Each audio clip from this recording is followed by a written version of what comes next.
Hello everyone, how are you all doing today? Hello Sir Jude, nice to see you. I am fucking tired. Sleep has been rough, but I'm doing okay. So, new things this week. 1, I got a drawing tablet, so I can, do art and stuff now, and I'm really excited about it. I am, let me pull it up. Yeah, I am going to start doing VOD model commissions, and I am very excited. I did one for, Bitmask, who you might know from, last week's Final Fantasy XIV stream. I made a really cool model. Let me pull it up.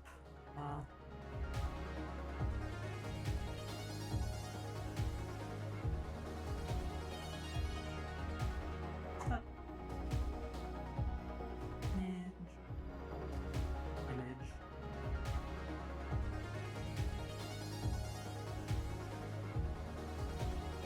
Yeah, here it is. Yeah, this is, the model I made for them. It is their, D&D character. They are named Kilan and are half elf and half orc.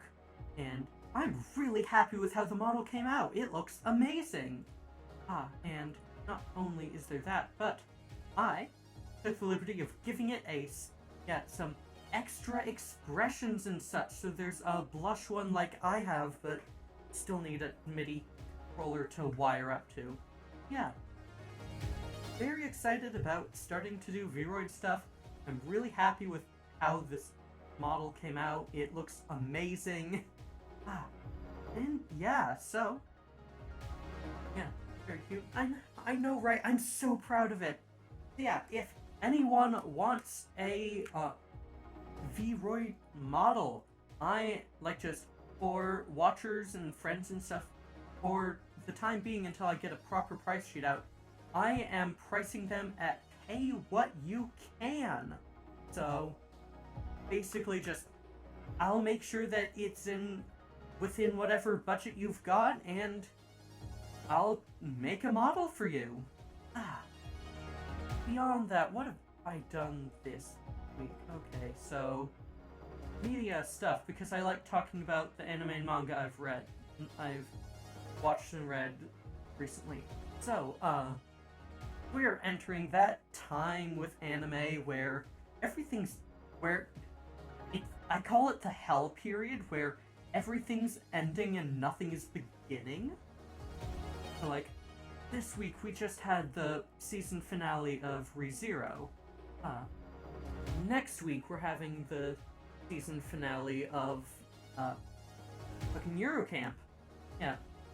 We had the season finale of Dr. Stone, the tour finale for Spider Isekai, tour finale for Back Arrow, and season finale for Jujutsu Kaisen, and stuff isn't really starting up just yet, only, starting to drip in, so the new My Hero Academia just started up, the new Fruits Basket started up, which is apparently going to be the last season of the remake, which, that's interesting.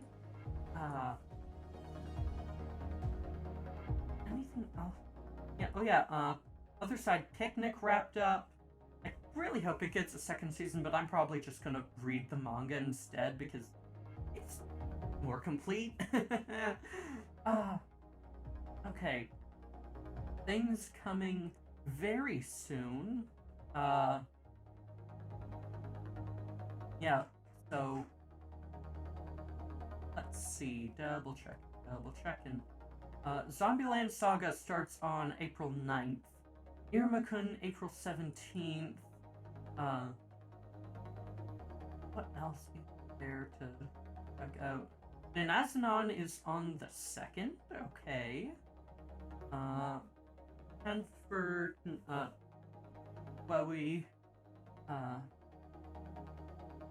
anything else that I'm like looking forward to coming soon? Super Cub is April 7th.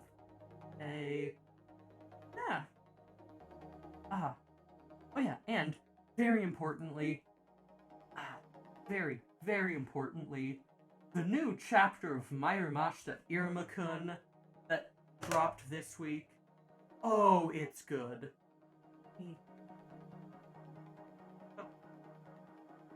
It's so good.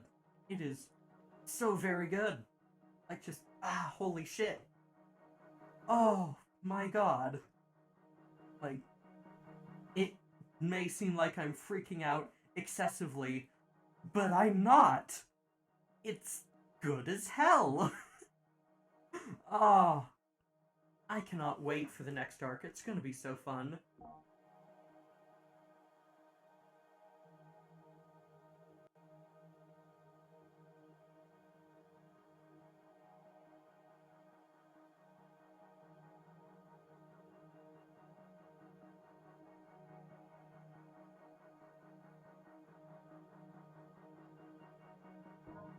Also muted.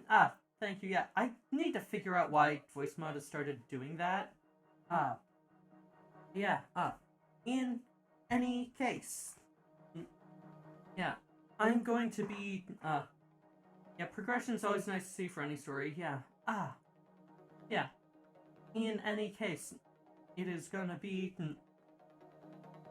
yeah, another night of Synergia tonight. We're gonna see if we can find out the truth about Mara. Gonna be pretty exciting and cool. And I can't wait. I should, quickly settings, channel, stream.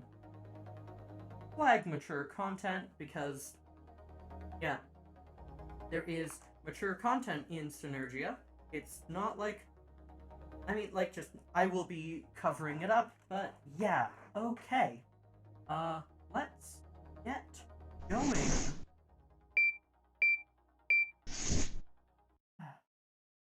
I forgot to launch Synergia. Damn it. Wait. On. There you are.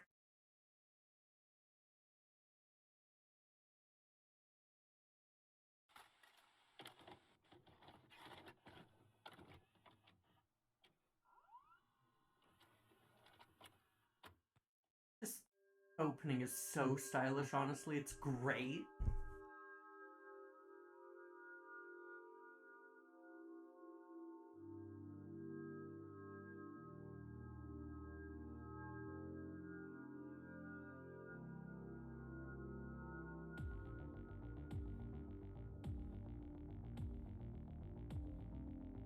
I didn't show it last time, so I'm gonna do it this one.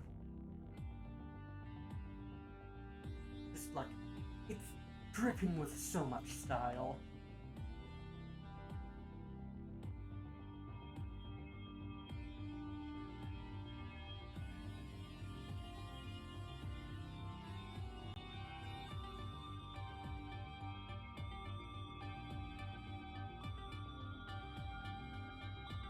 Yeah. Puts you in the mood of the world, that's for sure, yeah.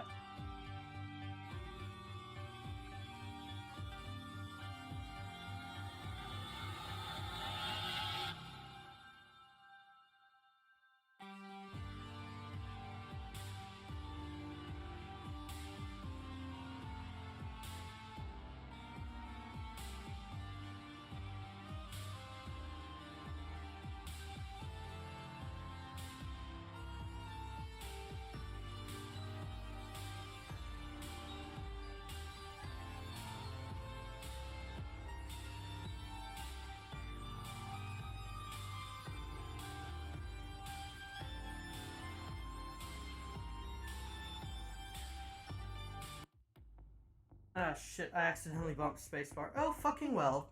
You've, like, it's so good. I will watch it fully through next week. Okay, let's go. I need to sleep. I'll think about this tomorrow. It's too much for me, and I haven't been involved in a situation like this in a really long time, and I don't think I'm ready for it. Project Mara. 10 days before the Synergia event. When the soul suffers too much, it develops a taste for misfortune. Albert Camus. Keep forgetting she's a cyborg, actually. The arm doesn't come up all that much. Yeah, I'm fine with that. Can't sleep. Barely been an hour since I went to lay down on my bed. Still worried. Ugh, I wouldn't be thinking about any of this if I hadn't trusted Yoko in the first place. Mara's still asleep. I'll leave her alone. I decided to grab a snack and get myself dressed. Seems that she's waking up.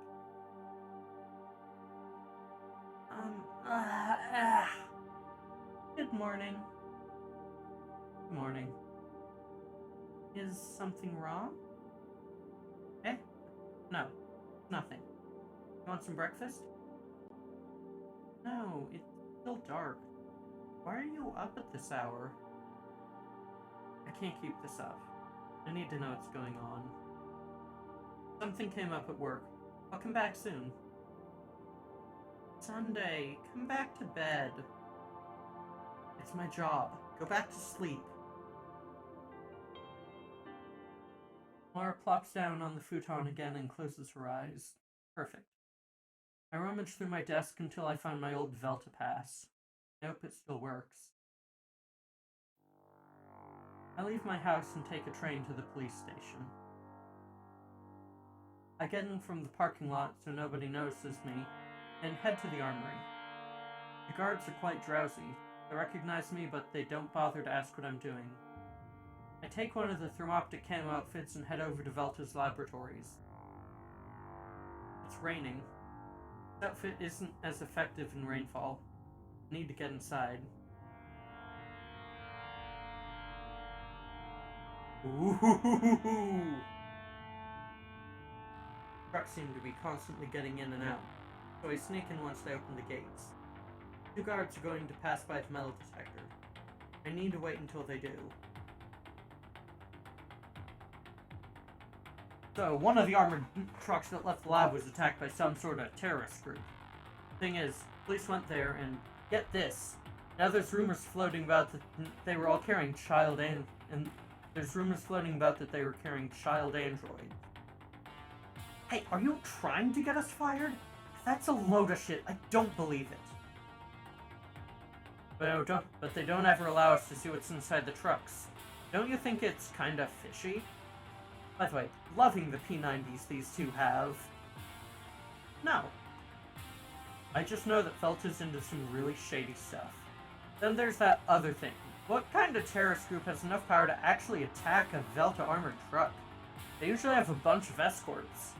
If a manager hears you, move your ass. The patrol isn't over yet. Okay. If they ever attack this place instead of the trucks, I hope we're not on the same shift.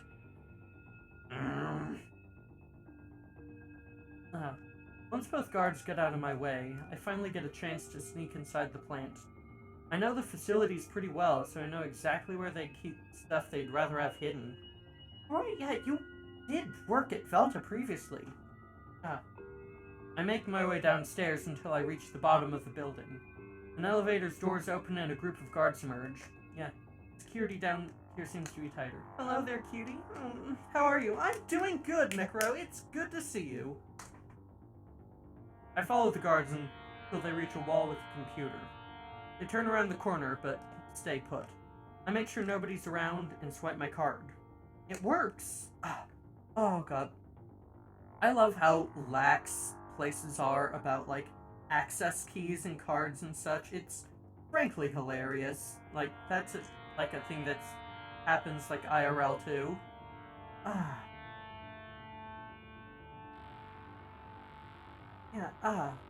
Yeah, how are you doing, Nicaro? I am feeling pretty good tonight. I am really, really happy with how well that VOD model commission I did came out. I can't wait for everyone to see it in action. It's gonna be awesome. Yeah. Alright, Monster Hunter came out. Oh, right, Monhunt. I need to play the demo of that because I don't actually know if Monhunt is my type of game. And yeah. Marvel, it's just kind of weird with my cats, as 2 of them were castrated today. Ooh. Oh, F3 is apparently debug info. Got it. Yeah. Oh. Hopefully it's a quick recovery. Yeah, hopefully. Right.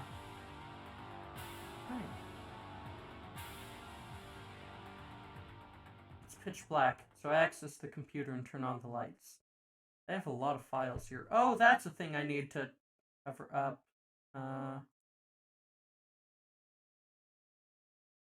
There. Little shits are already running around. Yeah. I really wish there was an easier way to, like, rotate stuff.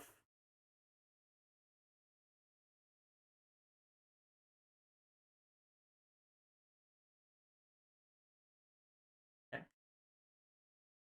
Just need to give them medicine for 7 days. Yeah. Pitch black, so access the computer and turn on the lights. They have a lot of files here. Like, seems to be some kind of incubation area. I suppose the new creations spend their last development stages here. There's nobody around, but it's likely that they've got security cameras. I need to hurry. I connect to one of the terminals and take a look at the data. Every single subject has a serial number, name, and recipient address. There are different vault facilities all over the Empire. I know some of them. Never stopped the research about self-development in androids. They just kept it a secret. I check every capsule. Each and every android is already in their adult stages. Did they find a way to stop the constant thirst for growth and knowledge they experience? If they did, it'd probably be a mistake to destroy all the progress Velta made. After all, science does require testing. However, I highly doubt that they're doing this solely for the sake of scientific progress. They definitely have a hidden agenda. Don't turn them into blue-collar workers, I'm sure of that. The current androids are already perfect slaves. Sensor bar seems to be miss- Oh no, did it miss? Shit. Edit, yeah, fine. Yeah, it's hard to see on my, like, preview. It's just too small. Well, could make the OBS window bigger. Yeah. There. Why didn't I do that Why didn't I do that before? Okay, there. Now I can see it's much better. Thank you for catching it, Jude. Definitely have an agenda. Yeah. Current androids are already perfect slaves. Yeah. I walk over to another computer. At first glance, this one seems to be empty of files, and that piques my curiosity. There's something different here.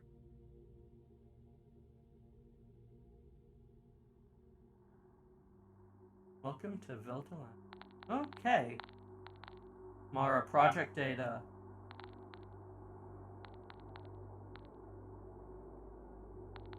Okay. Today we carried out the last test using black seeds, which had an 87% success rate. 27 above the results required for the satisfactory completion of the project. A sample in the required data will be sent to Velta's production lines for mass production. It's estimated that using this improved black seed model, the terraformation project will be completed within the next 20 years. Terraforming, okay. Prothpam acts as selective partial agonist of serotonin receptors. Complete antagonist combined with alcohol. Psychedelic effects minimized. Stimulating positive stimulants and compliance effects. Okay. Longer to achieve. 1 to 2.5 hours. Inhalation 5 to 7 minutes. Here.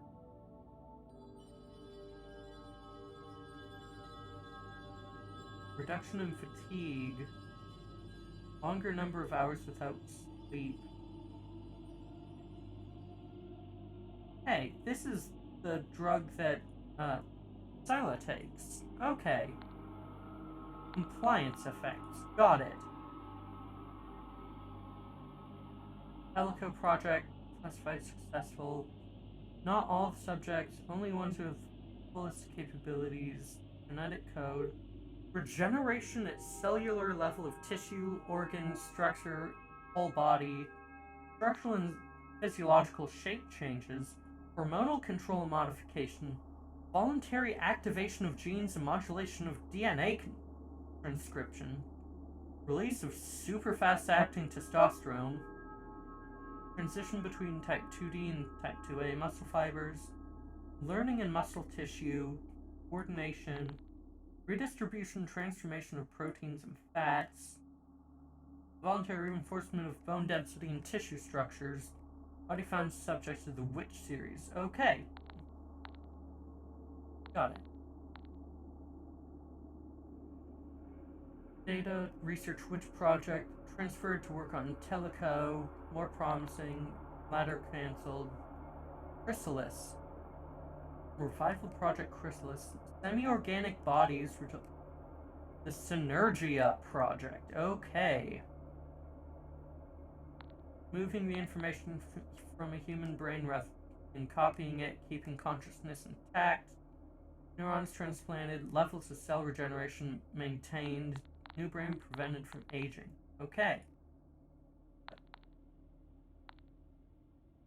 Okay.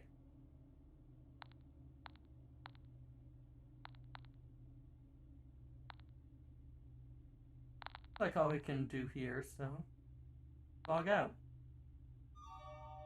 Oh! Seraphine and Noir, thank you very much for the raid. Greetings, everyone. I am LMC9EOF, casually known as Lemma. I am a synthetic VTuber, and I'm very happy to make your acquaintance. I both play and make games on stream, so I hope you'll have a fun time. Ooh, you were playing Monster Hunter World. Very nice, very nice. Speaking of Monster Hunter, yeah, and cover up again. Mara, I have one of these androids living in my house. What did you get me into, Yoko?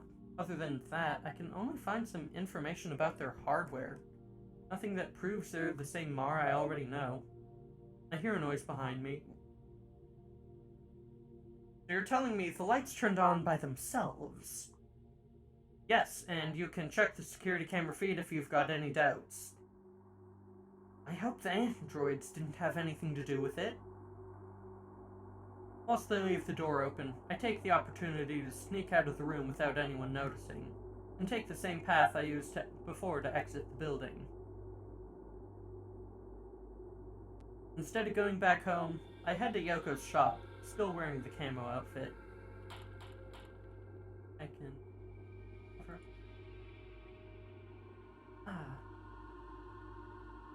The shop's closed, but the lights are on.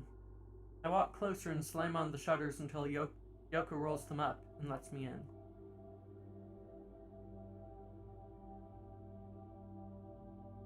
Scylla? What you doing here at these hours? What's with that getup, huh? 3 other figures are with her. One of them is wearing her gang's typical red clothes. Probably her underling. I can't see the other 2. I try to look at their faces, but they stay in the dark. One of them whispers something to Yoko before leaving the store. How could you sell me a stolen Velta android? Did you know she has singularity? Do you even realize the trouble I just got into thanks to you? Yoko's minion approaches me, but she stops her. Chill, it's Scylla. I've told you about her before. Leave us alone. Yes, ma'am. What the fuck is Project Mara? How did you know? Yeah, we were helping someone through the base game. Ooh, fun. Yeah, yeah, I wish I had... Yeah, Selfie and myself were helping, Yukio Trist. Neat. Yeah, very neat. I should really Yeah, I need a capture card for my Switch. I'll probably get that when I move out. Just because I've got a lot of kind of busy stuff. Like, I've got a lot of weird stuff with my current setups and everything, and I really hope I can find a good apartment. Uh, there's a place I've got a call on Monday. Yeah. How did you know? I knew it. I was sure you knew about it. What the hell's wrong with you? Why did you have an illegal android, and why did you sell her to me without saying anything? Well, it's a long story. I know you'll understand if you hear me out. Go ahead then. Tell me why I shouldn't just arrest you right now. Uh-huh. Did you come to arrest me? Oh. Of course not, but still, you need to explain yourself. It all happened around a week ago. Someone reached out to me, some kinda hacker from the Yellow Sea. Hacker from the Rebel Army. I feel a lot safer now. They might even sentence us to death for working with the enemy. That's great! The thing is, he asked me for help attacking a Velta truck. First, I didn't accept his offer, but he convinced me to divert the convoy from their route. And that's what happened.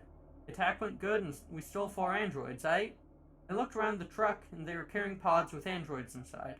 I thought they'd be fancy 5th generation ones. All I had to do was forge a license, then I could sell them on the black market. Why am I not surprised? We took a capsule to my store and opened it up to see how it looked. Then the hacker talked to me about Project Mara. Some kind of controlled singularity, but I don't know anything else. You sold her to me even though you knew she had singularity. That ain't a bad thing. Just listen to me. It seems Velta was still working on singularity even after the 4th gen disaster, but with a different approach. They call it synthetic intelligence. Just think of it like a baby. They don't know anything. They act like other people because they mirror what they see. That's exactly what these machines are doing. Oh great, so they're self-learning AI. Wonderful. Problem is, the baby eventually stops imitating and starts to develop their own ideas, because their mind ain't limited to a specific purpose, kinda. What if an android was able to create their own data? Give them the ability to learn and that's it. You let them grow and learn just like any human. I know what singularity is, I just don't get how Velta managed to control it. Velta created a brain, an empty brain exactly like the humans, with the same limits -1 learning speed. Then they hired actors, simulated an entire environment, and let her grow. They shaped her personality just like a parent shaping their own kids, teaching her instead of adding the data themselves. While Mara learned what she needed, they gradually moved her from one body to another so they could emulate a growth process. They've been developing a perfect human replica for years.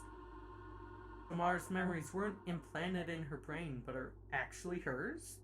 She had to learn everything she knows? Yep. They have a simulation room out of the city. All their androids go there to learn. Even if everything you just told me was true, and Velta somehow managed to create androids with actual souls, what's the point? How does it benefit them? Dunno, but I know it's impossible to hack their bio brains. I'm sure that's why. I think I know enough. So, what am I supposed to do now with this android? Scylla, Mara is just like a human. She thinks and feels like one. Do exactly what you would with any other person. Mara has a license. I gave her one for my other android. She's completely legal, so they won't find out. So chill, yeah? Hang on. I get why you stole her, but why did you give her to me and those Velta workers? I know you really well, Yoko. You're hiding something. Couldn't sell an android like her, and I couldn't keep her in the storage room forever either. I ain't forcing you to believe me. You can do whatever you want. Whatever. You're a lost cause. I suddenly remember Mara's going to wake up completely alone. And what if Yoko just told me is true? If what Yoko just told me is true, then I haven't been treating her too well. I'm still amazed, though. It's incredible that they managed to keep working on the 4th generation, and even more, despite everything that happened, they were successful. So, she's basically like a person.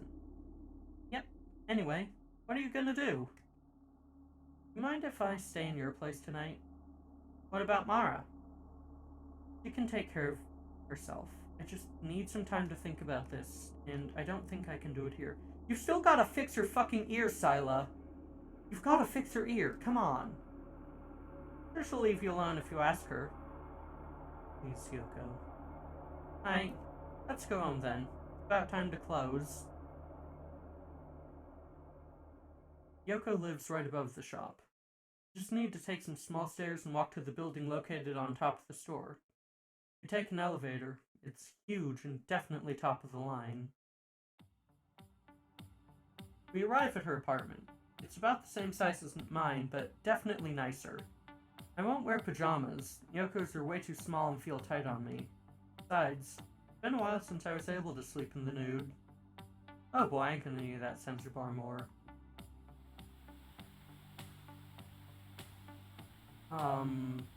I'm just in case. Just in case. Just in case. Are you gonna sleep like that? You don't really mind, do you? I know it's more comfortable to sleep like this with my prosthetic arm. You know it's more comfortable to sleep like this with my prosthetic arm.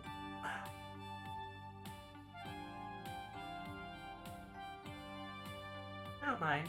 I mean, I do, but not in a bad way. Mara sleeps with me at home, so it's embarrassing to not wear anything to bed. Fine, wear whatever you want. Can I turn on the TV? That's why I came here? Watch TV? I just need some background noise. Okay, so tell me, what are you gonna do with Mara? You're gonna fix her ear. Well, nothing, I guess. I can't simply throw her away at this point. It's just... this whole thing is so weird. I mean, you don't have to pretend she's not a machine. She is one. Just accept that an android can be fully conscious and feel exactly like a human does. That's it. Exactly. Thank you, Yoko. Yoko is quickly becoming one of my favorite characters in here, because Yoko is chill and cool and gets it. I noticed something about her. It's not like she acts like a human. She goes way beyond that.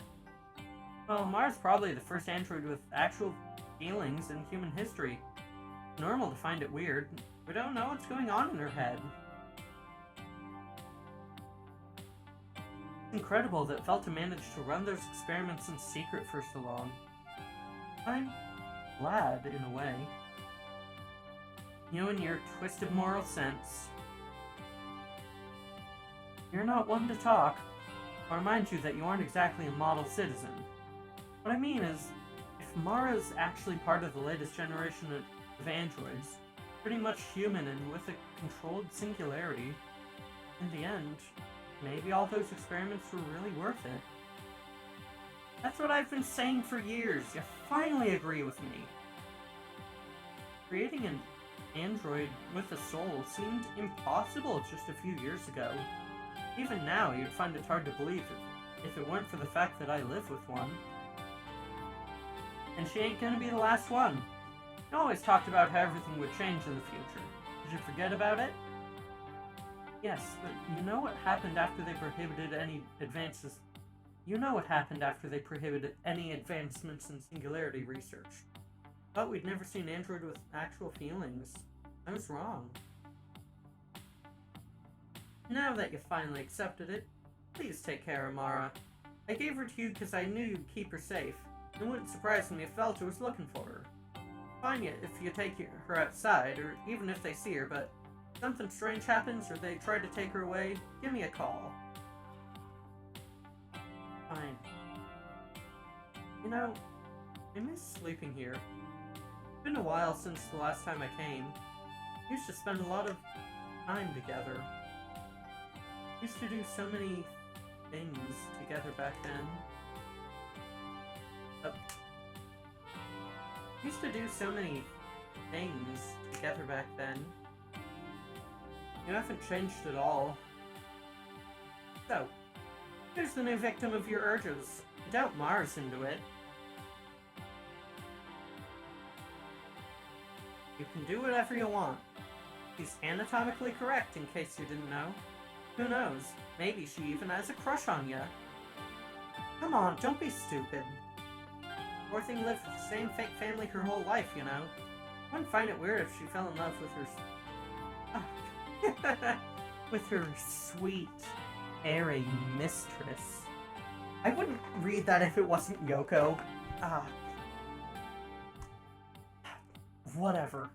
Sex with androids is illegal anyway. Nothing's really illegal as long as nobody knows. What's legal or not is relative. Who cares? Mara's self-aware, and you sold her and now I'm her owner. Does it make us slavers? No way, but still, you should start treating her like a human instead of a machine. I'll try, but for now I'm going to sleep. I think you just can't accept that you like Mara. You've grown attached to her. That's dumb. No matter how human she acts, I can't fall in love with a machine. Not with that attitude! The sunny vibes here are great. Not like you get to choose something like that, you know. One day she'll learn. Oh, very soon, I'm betting. She still needs to make it up to Mara for damaging her ear, though! Let's just talk about something else. Whatever, you know I'm right. By the way, Mara broke her hearing... No, you broke Mara's hearing mechanism! I don't ask how. I can't simply take her to some mechanic, but I don't have the tools I need to fix her myself. I know one person who might have what you need, but you need to go to the slums around the docks, right by the sewers. Can you tell me who is it? Because everyone there's either a mugger, a beggar, or part of a gang. Just be careful around him and everything's gonna be fine. He's the only one who can sell you these super rare pieces, so you don't really have a choice. Here's the catch, though. You gotta bring Mara with you, or he'll straight up refuse to sell anything. And keep an eye on him. Fine. After talking about Yoko's latest shenanigans with her gang for a few minutes, he lied down on her bed and drifted off to sleep soon after.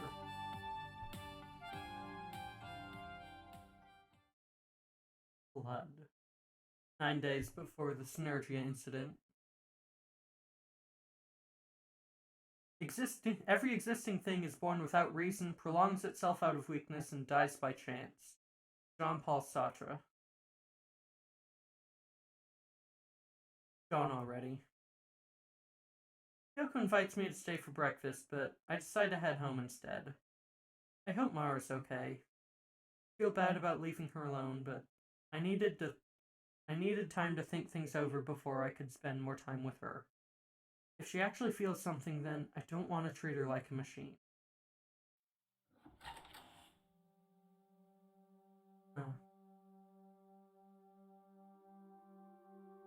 Oh no, I'm gonna need to pull up the search bar again in just a sec. I arrive at my house, but Mara's nowhere to be seen in the bedroom. I see some light coming from the bathroom, so I open the door and take a look inside. Mara's right there, taking a bath, eyes closed. When she hears the door, she looks up to me, and her face flushes bright red. I can't help but stare. Oh, no, up, up, up, up, up, up. There.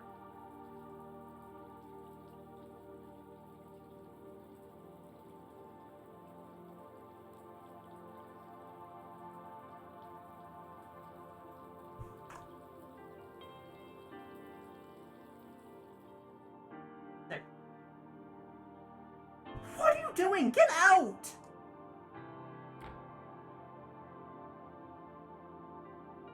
I walk out of the bathroom and slam the door shut. I don't know what just happened to me. This isn't my first time seeing her naked, and I know she's just an android, but still. Yeah, you're starting to treat her like a person, huh, Scylla? I opened the door again. Mara's now out of the bathtub, wrapping a towel around her body. You're a pervert! What are you... Excuse me? What the fuck?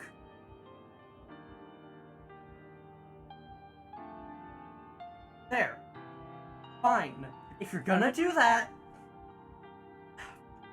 I was...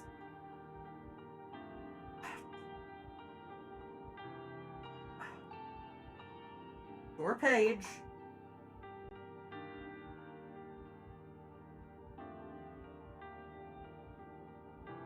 There is no sexual or explicit content in the game. What the fuck is this? Ah, boy. Oh, boy.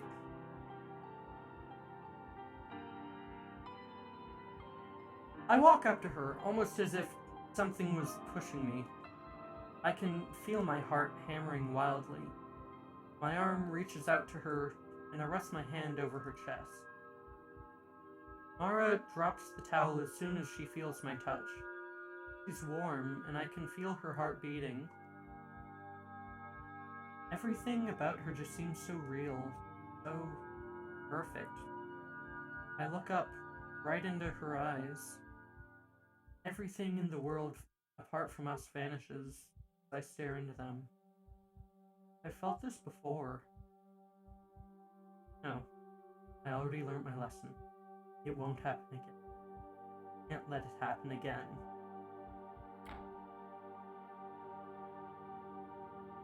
I turn around and hastily walk out of the door, looking down the entire time. I close the door and lean against it. Just get dressed already! After a few minutes, Mara comes out of the bathroom fully dressed, although her hair's still damp. What was that? I'm sorry. We both stay quiet for a few seconds. Where were you? At Yoko's. I wanted to talk to her.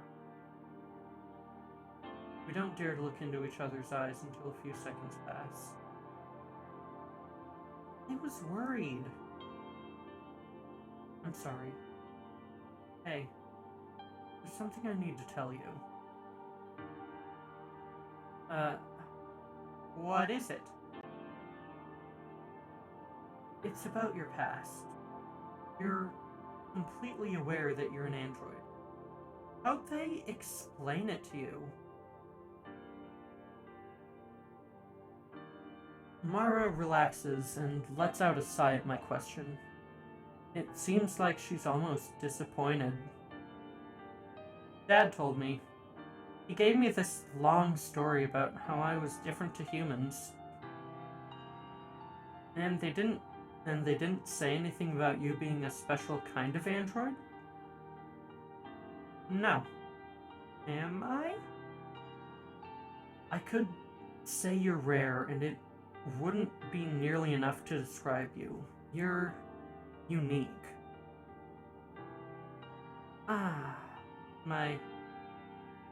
Thank you. Like, you actually feel something when you look at me, don't you? Well, yes. What about you? See, that's the problem. Problem?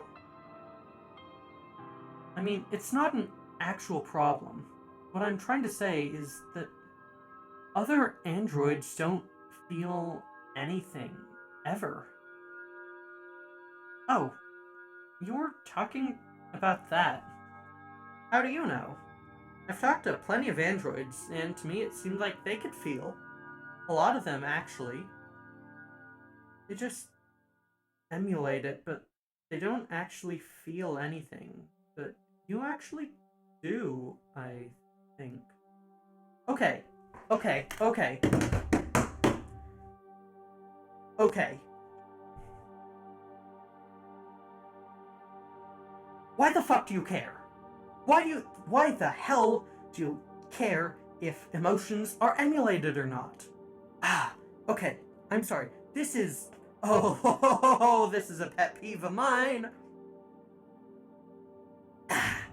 Okay, so... what the fuck does it matter if feelings are real or emulated? Seriously, how does it matter at all?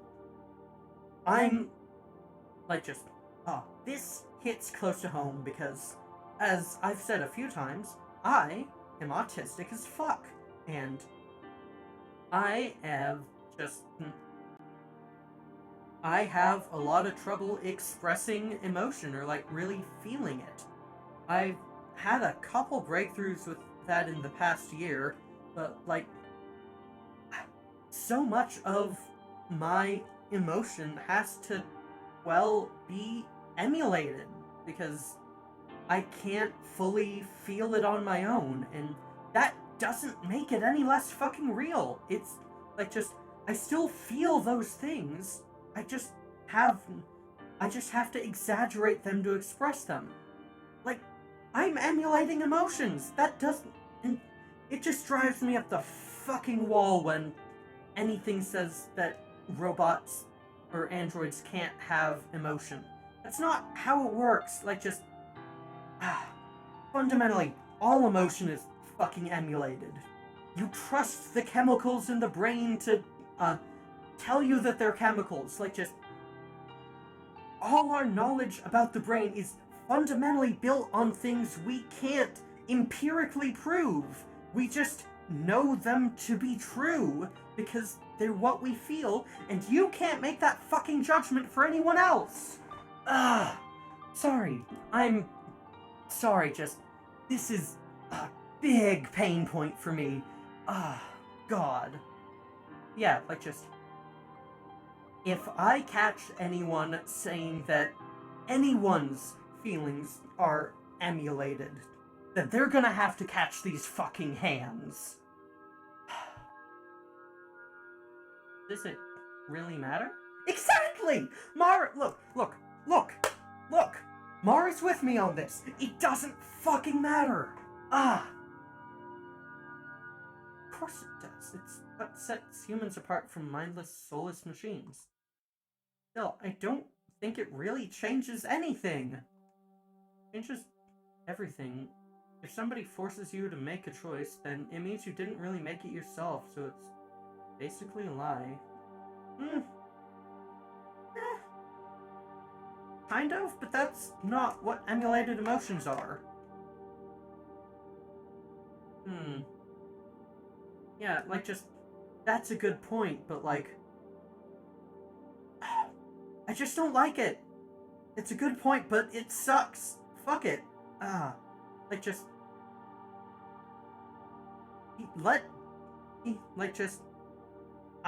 do feel like it's still a choice on how you express emotions, even if you're being forced to express them, period.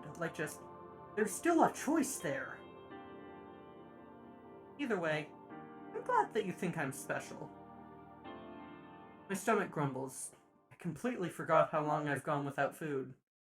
That reminds me, I forgot to take the camo outfit back to the station. I left it at Yoko's house. Doubt I'll ever see it again. Oh dear. Mara's now staring at my bookshelf, looking for a specific book. What do you want? Do you have a cookbook? Mara grabs my hand and takes me to the kitchen. I open a drawer under the countertop and take out a tiny book, completely covered in dust. This was already here when I moved in. Mara reads through the pages, looking for a recipe we can make with the few ingredients I have in the house. Spaghetti bolognese, without meat! You don't have any kind of meat. So, plain spaghetti. Did we, actually need a cookbook for that? You know how to cook it?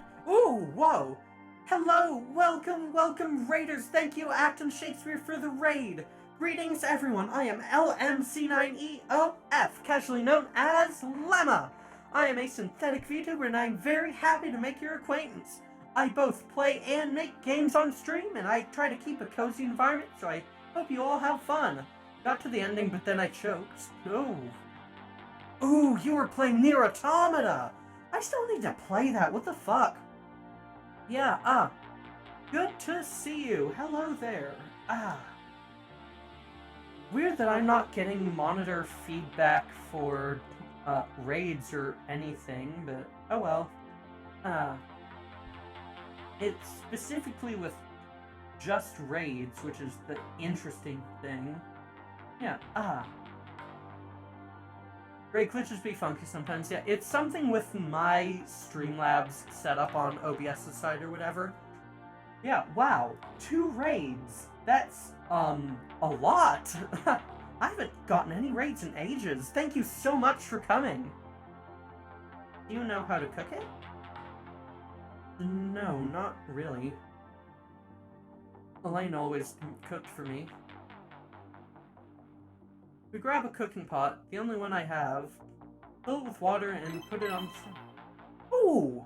Hello, Linarial Dara! Thank you very much for subscribing at Tier 1 for the 2nd month in a row! Or 2nd month period, really. Good to see you. Thank you for continuing to use LMOS.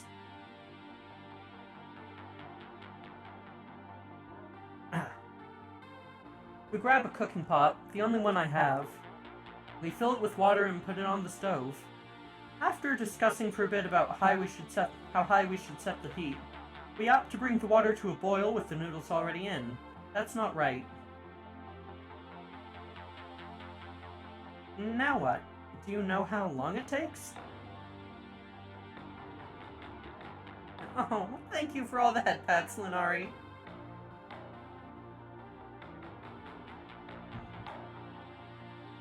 Or, no, now what? Do you know how long it takes?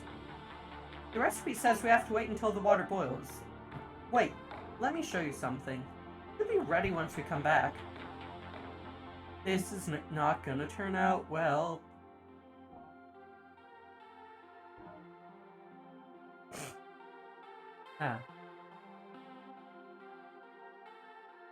Mara heads to the bathroom and comes back with a small plant in a pot. Where'd you find that? They taught me how to take care of plants back in the labs.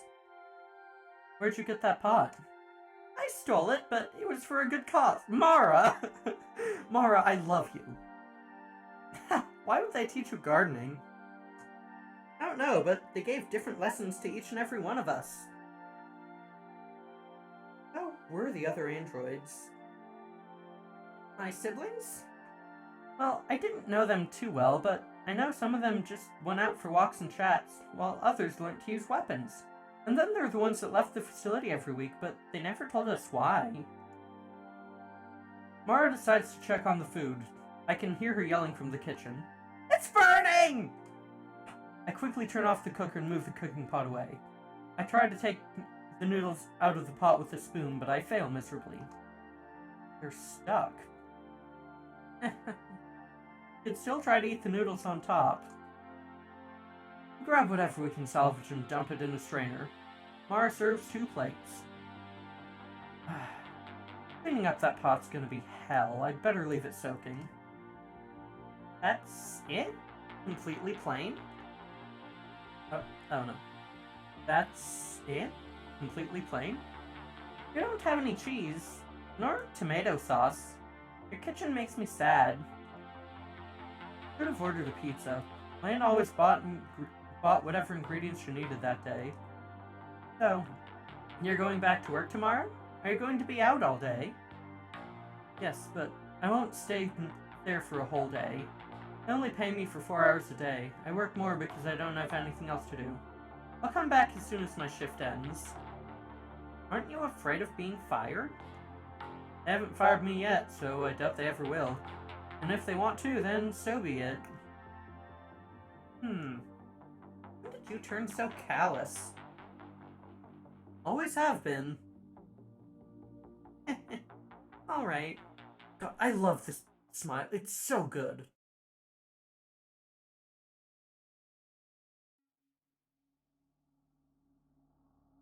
Have you seen anything strange? No. The androids acted quite normal. Seems that she started to grow attached to Scylla. Oh, what a surprise! The Velta Labs people know who Mara is. Oh, that's good news then. I wouldn't be so sure. She's not a companion android. Well, these models can be unpredictable. Still, if she's not following her programming, then it means the project was a failure. Did you see the plant? What about that?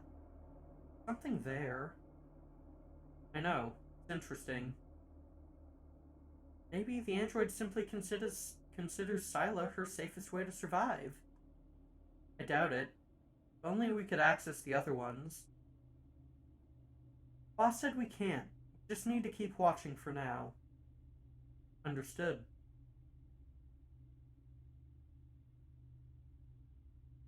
Synergia incident. 8 days before the Synergia event.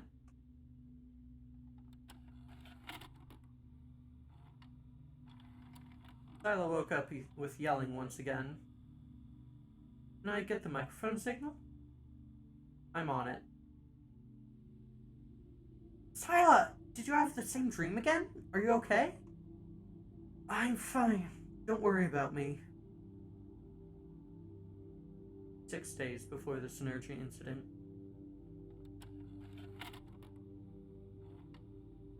Here. Scylla cooked something for Mara. I guess Scylla hasn't really changed.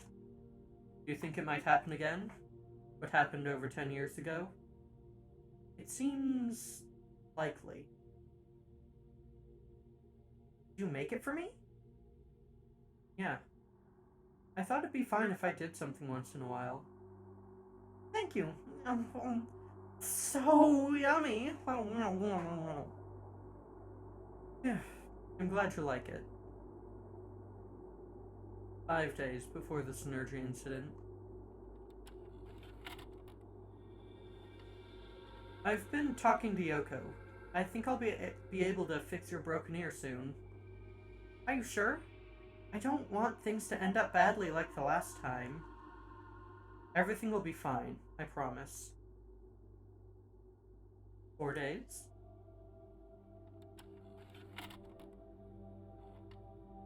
Nightmares again. Looks like she's waking up. Jesus. Covered in sweat. Some nightmare. Mara's hugging her. Oh? Oh? They started when Mara arrived, but medical records say she stopped having them years ago. How interesting. What is it?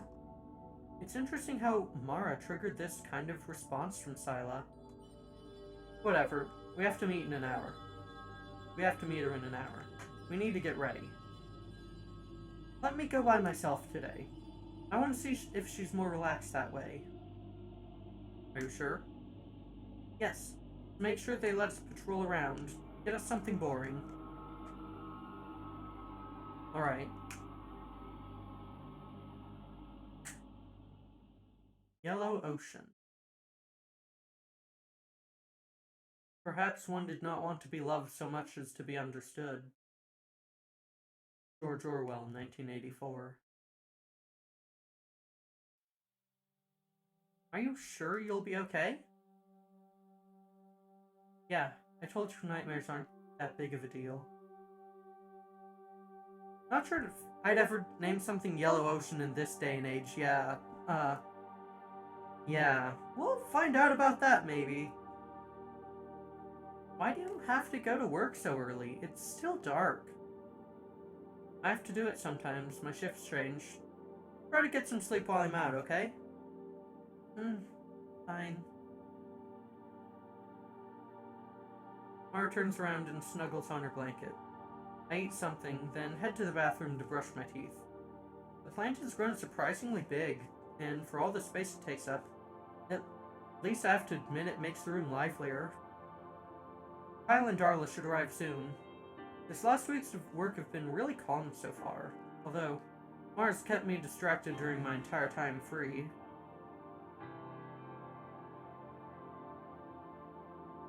I can hear the noises of a car engine in front of the building, so I leave quickly to not make them wait. Not them. How strange. They're late. I get a message on HoloNet. Sila, Kyle's in a bit of a pinch, so I'll pick you up. I'll arrive shortly. Alright. I button up my coat. It's a bit cold outside. I'm glad Kyle isn't around for once. I don't feel comfortable with him around. I can always feel his eyes digging into me. It feels like he has killer's eyes.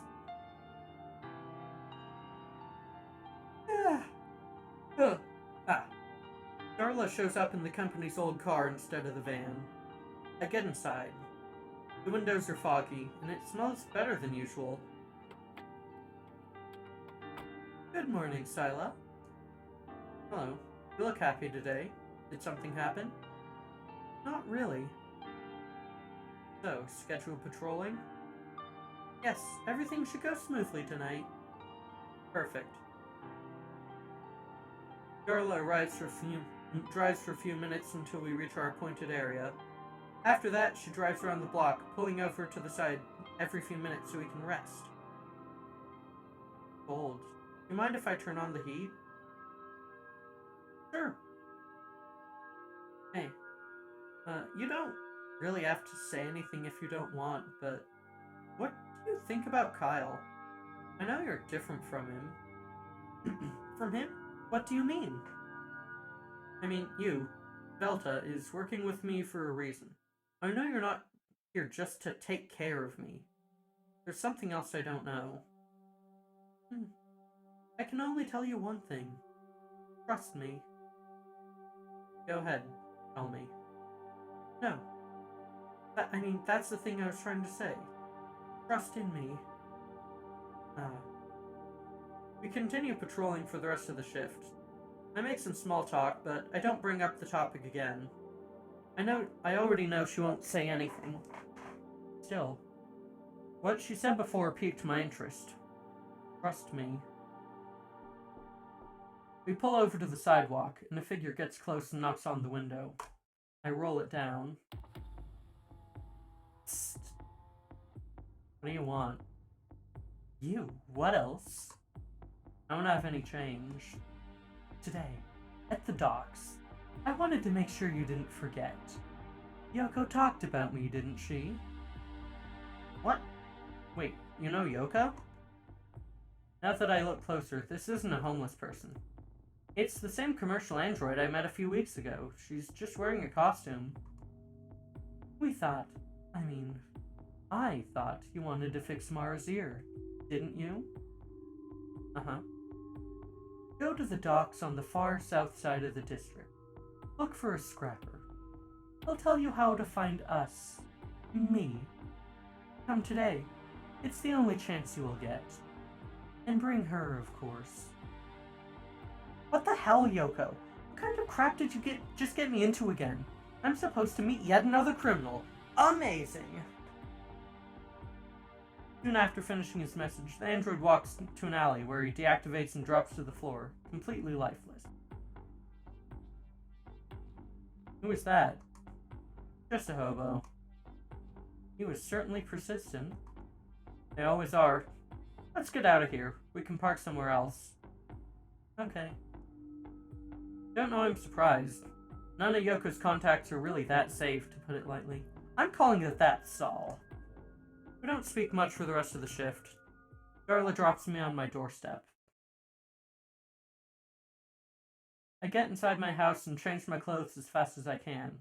I don't want to make Yoko's friend wait. Mara's still asleep. I need to wake her up, so I nudge her shoulders.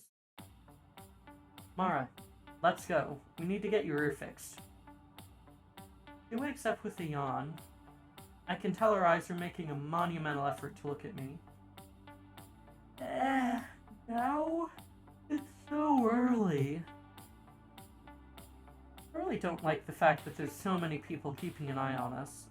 I hope I can fix her, because that way we can solve two things in the same day.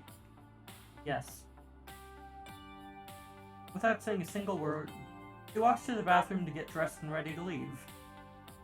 Meanwhile, I open the cabinet where I keep spare blankets, and press around to open the hidden compartment. I grab my old sawed-off shotgun and an ammunition belt. I fit it under my clothes, hoping it won't show. Oh boy! I put the shotgun in one of my coat pockets. I hope I don't have to use it, but the dock area isn't exactly safe. I can hear Mara opening the door, so I quickly close the hidden compartment. I'm ready. We leave my house and walk to the closest station, and we take a floating train to the port area. We've been living together for over 2 weeks, and all the awkwardness I felt when I was around her when we first met has completely vanished by now. I don't want anything to happen to Mara, so I keep an eye on her. She seems to be happy though, so I guess she's fine.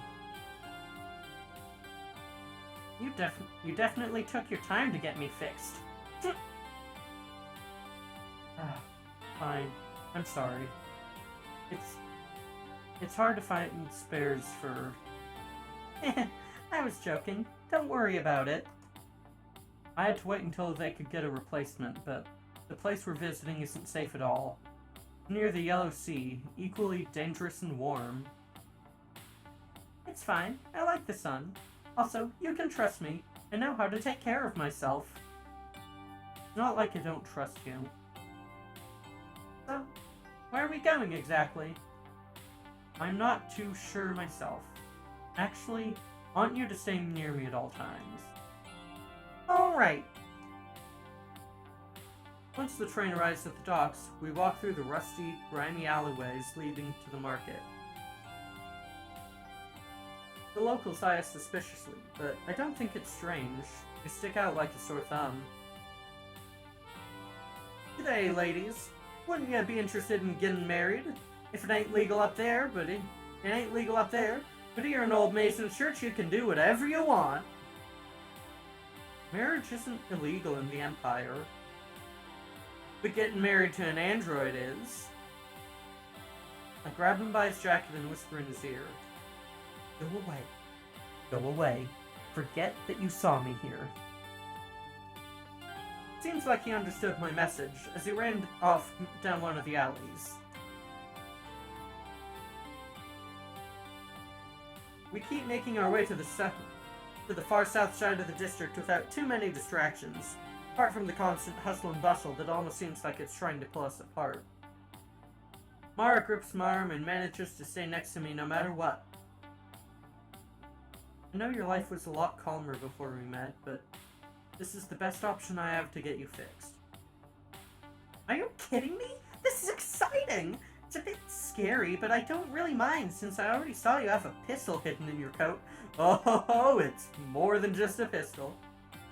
I've seen it before, back on our first day together when you left me alone in the house. It's a shotgun, and it'd make me very happy if you didn't talk about it in such a loud voice. Sorry. It's like it's impossible to hide things from Mara. Once we reach the final houses in the area, I decide to ask one of the vendors to see if they know anything about the scrapper.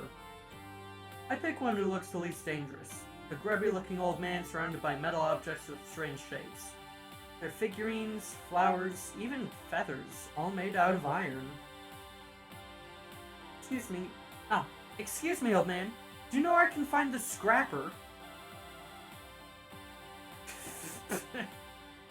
To be honest, I don't remember if I know him, kiddo. Buy me something, I might just remember that. You want me to buy something? But you've only got junk. Junk? That's enough. First, me no scrap your blacksmith. This is art. And I'm the medalist. Didn't you see the sign over there? No. Oh, that, piece of trash fell down last week. But it was a sign that said mill working. I ain't no like 'em rest of them idiots just scrounging around the dump. I make art. To be fair, you have some really pretty things here. See? You could learn a thing or two from the little girl. She's got good taste. Who are you, by the way? She came with me, so if you want to say something to her, you can say it to me. Hey, little girl, do you like that flower? Ask your girlfriend to buy it and I'll take you both to the warehouse. What you think? It's actually really cute. Hey, Mara. It's a deal then, kiddo. It'll be 15 credits. 15 credits for a piece of scrap? Mara's already holding the flower and giving me your best puppy eyes. I can't believe I'm doing this. I love how everyone down here already knows that they're gay. Fine. 15 credits. Now take me to the mechanic. A mechanic? Heaven knows what they told you. This is the first time we've gotten a signal since the attack that night. Should we take action? Not yet. We can't put another android at risk. Tell the assault team to get ready, but don't let them do anything until I say so. Do you have any idea why you brought them here? I don't know, but it's got to be really important to expose himself like this. We've got to observe for now. Get down. So are you coming or what? Yeah, we are. Just thought I saw something. We follow the medalist to what seems like a huge abandoned warehouse. Inside, there's a bunker door attached to a concrete wall. The medalist leaves and closes the door, barely leaving a crack. I can hear a noise right above me. Something's dropping from the ceiling. In less than a second, I'm holding my shotgun, hiding it partially with my coat. I don't pull it out trigger yet. It's just a button hanging from a cord. Hooray! You have incredible reflexes, just as I expected from you, Scylla. Come on, come inside. You've just got to press the button. When I press the button, it seems to scan my fingerprints. The bunker door opens slowly, revealing a small room filled with warm lights. Mara and I look at each other, and she pushes me forward. At least it doesn't seem like she's scared. We walk through the door and immediately see a few figures inside the room. Are they human? If they are, they look like scavengers. Finally! I finally got you to come here. Please let me introduce myself. My name is Saul, and these and those are Saul and Saul. It's him again. Ugh. It's a pleasure. Saul has talked a lot about you. It's great to see you in person after our encounter at the station. Yes, and you took us away from that child's body. I appreciate it a lot, honey. See, I told you she was the best. You know, I know why you came here. You want me to help fix your little girlfriend, but why don't we hang out for a bit? I've been watching you for so long, it'd make me really happy to talk to you. Alone. Your little show is incredible, but I came here to install a new eardrum for Mara, nothing more. Ah, you're as cold as ever. I love it. We can't install anything here, but I can give you the eardrum. Actually, I've already got it right here, ready for delivery.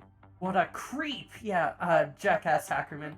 Hello, lovely mimic, good to see you. Apparently, I don't have a cursor here, okay. Apparently all three of them are Saul. Give it to me then, so I can get away from here. Hey, why don't you talk to us about your girl? She's very special, isn't she? I'd love to have one like her in my collection. Another one? I actually have a lot of them already, but no two are alike. I wonder what Velta's planning to do with them. I take out my shotgun and aim for the smaller one. I assume he's the one talking now. Calm down, Missy. Saul can be very, yet rash at times. We won't hurt you or your partner. We're not raiders. I agree with Saul. She's cute. Well, but both of you are cute. Although we can definitely fix that white hair of yours. I could give you a bright pink dye job. It'd look gorgeous on you. Actually, we aren't a couple. Then I'm technically not a hacker. Alright, you can have your eardrum. Once you pay for it. Hey, I thought Yoko would pay for it. I don't want any money. What I'm asking for is a very specific thing, and you're the only one who can give it to me. My finger slides to the trigger. I want your blood. You know how special it is. Witch blood, yeah. Witch blood? Indeed. My partner here will collect it in a minute. We'll give you the eardrum once we're done. Oh, that's not what I was expecting, yeah. I'm guessing this is, something to do with, with Shyla's seizures and such. Fine, but if you try any funny business tonight, it won't be necessary. I sit on a chair and roll up the sleeve on my right arm, while I keep a hold of my shotgun with my left. One of them places a tourniquet on my arm and begins to draw my blood, collecting it in a small container. My blood can fetch extremely high prices on the black market, so I'm not surprised in the slightest that they ask for this kind of payment. What is witch blood? Scylla didn't tell you? Well, she's just as special as you, Mara. Mara glances at me. Scylla was one of the experiments of Velta's genetic engineering operations. We could say she's part of a master race. Oh, I never want to say that phrase again. Oh, I didn't like that. Oh, goody, that phrase. Her blood can be a really powerful medicine if you use it correctly, and it's very expensive on the black market. Wow. Mara. It's okay. I can understand why you wouldn't want to talk about it. Nevertheless, that project ended a long time ago. We're done. I roll my sleeve down, and Saul hands me a bag with everything I need to fix Mara. It's a tiny plastic device, and it comes with a set of fine-looking wrenches and screwdrivers. They look very similar to the ones the mechanic used. Well, now you have the tools and the eardrum, but do you know how to install it? I'll figure it out. Are you sure? I was counting on you coming with us. I could give you a hand. I'm sure I don't want anything to do with you. Come on, Mara, we're leaving. Mara nods and comes with me. We're leaving. All teams, hold your position and wait for my command. We retreat. I leave the place walking backwards. Can't wait to get out of this hole. I grab Mar and run out of the way we came in. Charged, but I managed to slip through the market. I push people around and get lost in the crowd. I don't stop running until we get to the train station, where I board the first one I find. The door's almost closed right in front of me, but we make it. We're safe, and I still have the bag with the tools. I hold Mar in my arms and look into her eyes. I've been afraid for her. Why is this happening to me again? I thought I'd have learned the lesson years ago, but it seems that wasn't the case. I can't avoid feeling the way I do towards her. It's dawn. I'm not gonna let Yoko hear the end of it. We have to wait for a bit until we can take the next train back home.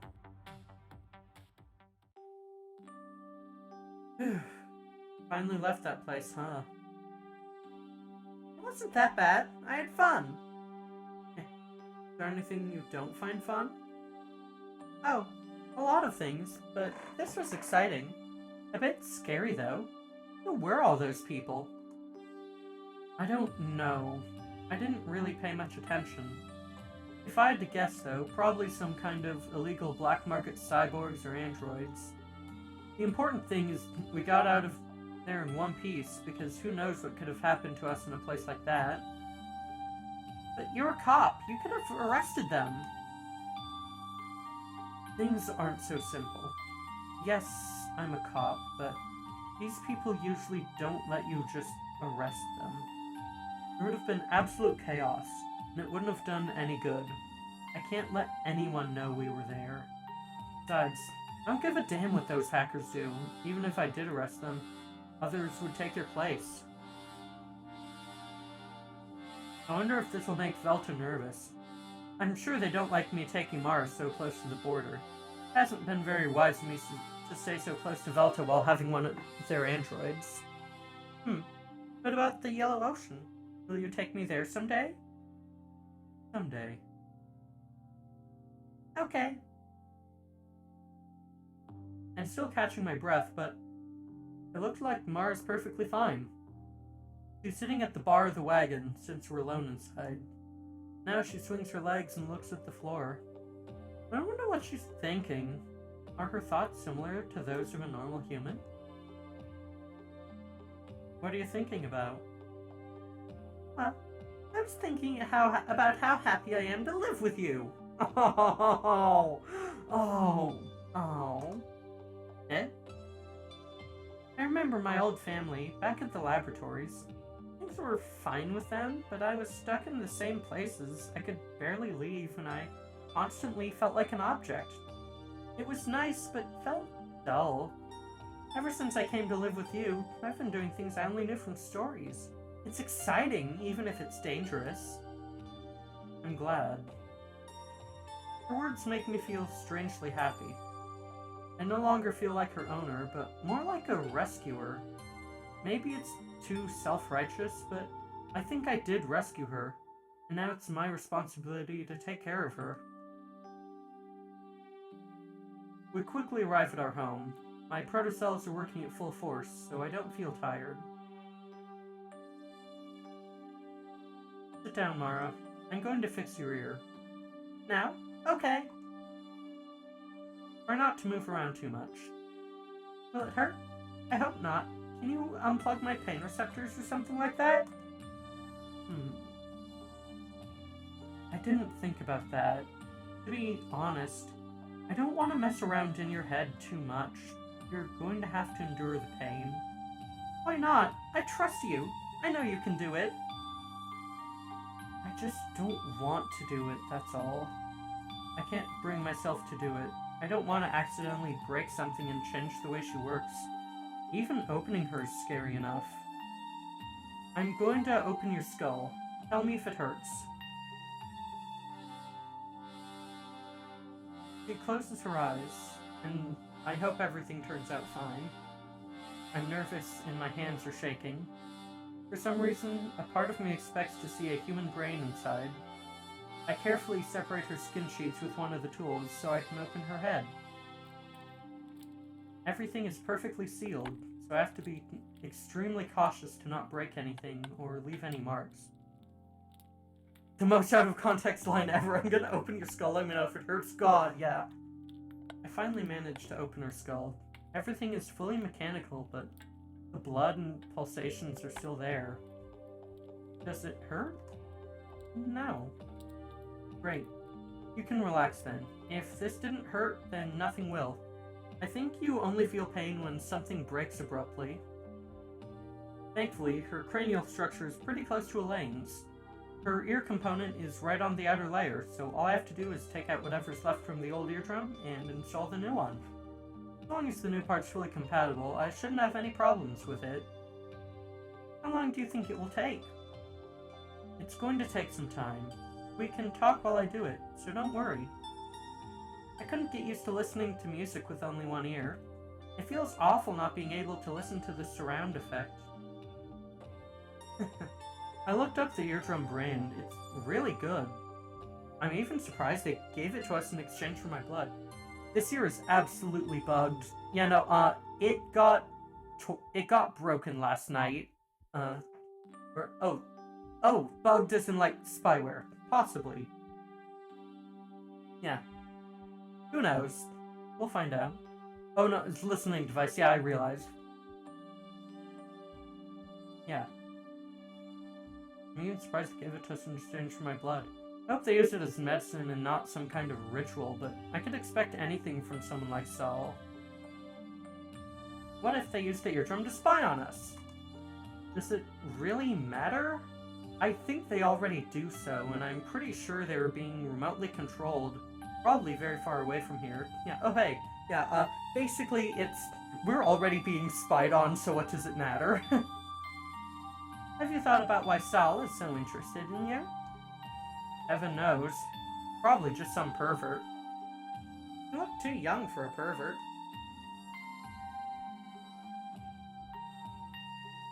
Like age matters. Probably doesn't look like that android in real life. They talked as if there were a lot of them, but they all used the same name. I'd rather not think about it. It was pretty creepy.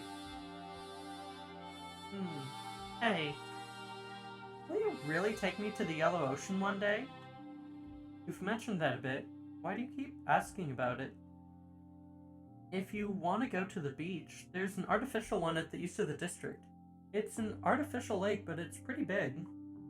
Don't freak out, but it's just... When I was little, I dreamt of a huge sea full of giant yellow waves. Maybe I was seeing the future. Aha. But that's the deep truth of you new androids. Your clairvoyance. Don't laugh. I really did. Maybe I'm destined to go there. Do you believe in destiny? I don't know. I've never really thought about it. You think I was destined to live with you? Oh, I don't believe in destiny. I think it's just an excuse for people who can't take care of their own lives. Whilst we're talking about destiny, I still wonder what they had in mind to make you. As an android, you serve no actual purpose.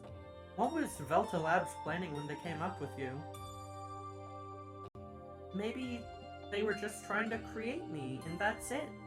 I was their actual purpose. And how come they weren't scared of accidentally creating a killer android? You don't seem to have any limitations in your programming, after all. I don't, just like any other human. But it's never stopped anyone from having kids, has it? Everyone thinks they'll be a good parent. I don't. But we're talking about this big corporation.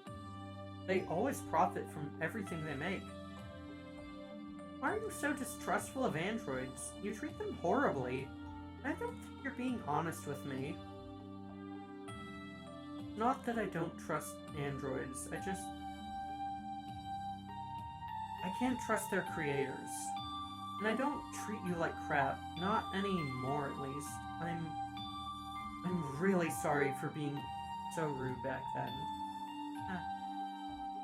I know you're nice to me, but you know what I'm talking about. Whatever. Let's just say I've had quite a few problems with androids in the past. Problems? Like love problems?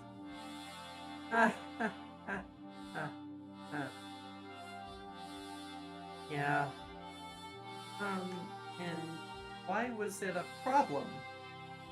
Having sex with androids is illegal, but that isn't relevant now. I don't feel like talking about it. I just can't trust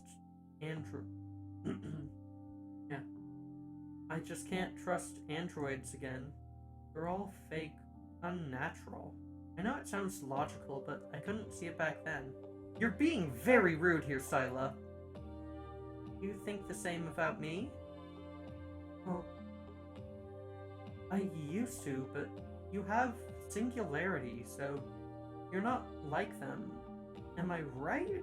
I don't know. Of course you are. Beep beep. Silly. You're the only android I know that has a heartbeat. It's almost like if you had a heart. Okay, I can hear... Okay, I can hear from that side again. Ooh, thank you for the hydrate and stretch, Jude.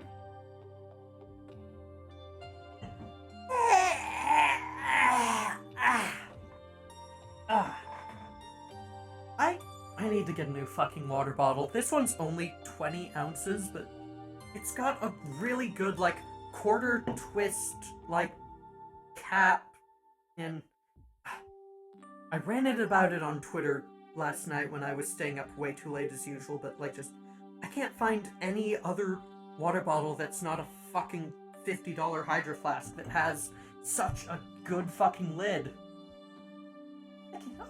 I can hear from that side again! Perfect. We're done then. Let me put everything back.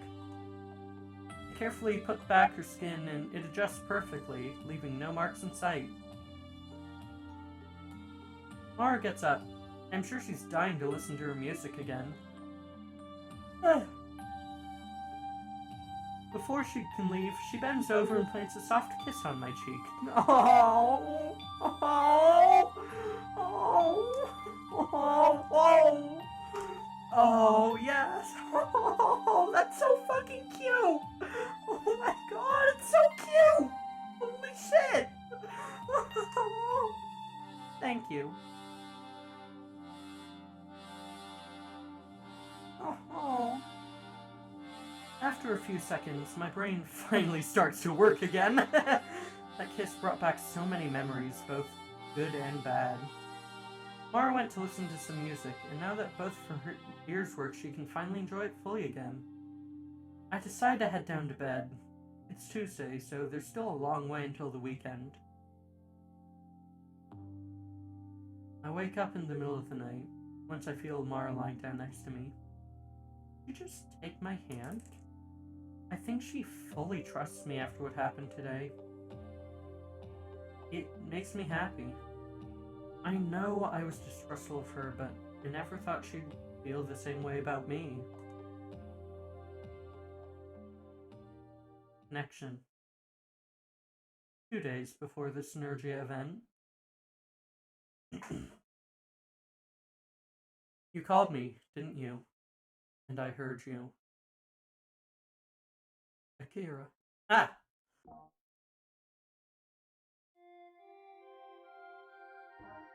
Akira. Ah, fuck. Ah. I hope I'm not sick. Every day I wake up a bit earlier, yet feel like I slept a lot more.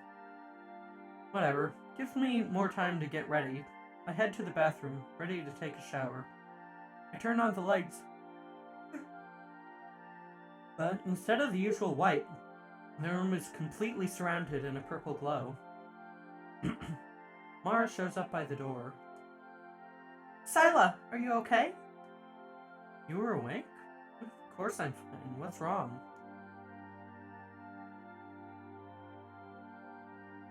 I look at my feet and see a trail of blood that goes back to my futon. Probably hurt my shoulder when I ran away with Mara. The joints have been bleeding all night. Shit. It's been a while since something like this happened. I'm fine, don't worry. It's just my prosthetic arm. The skin junctions are old, so they tend to bleed if I stress it too much. I'll help you clean up. Take off your pajamas. Oh boy, time to ready the cover up. We grab the futon and toss it in the washing machine.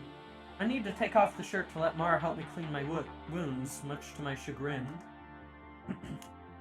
You think you'll be alright? You could stay home today. I'll be fine. It's not the first time something like this has happened. I'm sorry. I didn't want to make such a mess. You don't have to apologize. I do my usual routine before I leave the house for the work van. In the meantime, Mara starts to clean up my mess. I get a notification on HoloNet. They're waiting for me. I open the door and leave. Take care! I nod. I get in the van, and Kyle is coming with us. Something feels off today. Good morning, Scylla. Hello, Darla. So, what's today's case? Just some investigation work. Just some investigation work. We found an android dressed up in the enemy's uniform around one of the gates to the refineries. And why are we involved in this?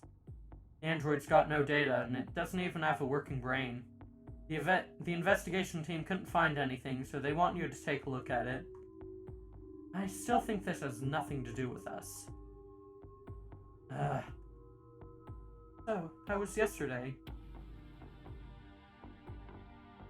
Kyle looks at Darla out of the corner of his eye while he keeps driving. Good. Why are you asking?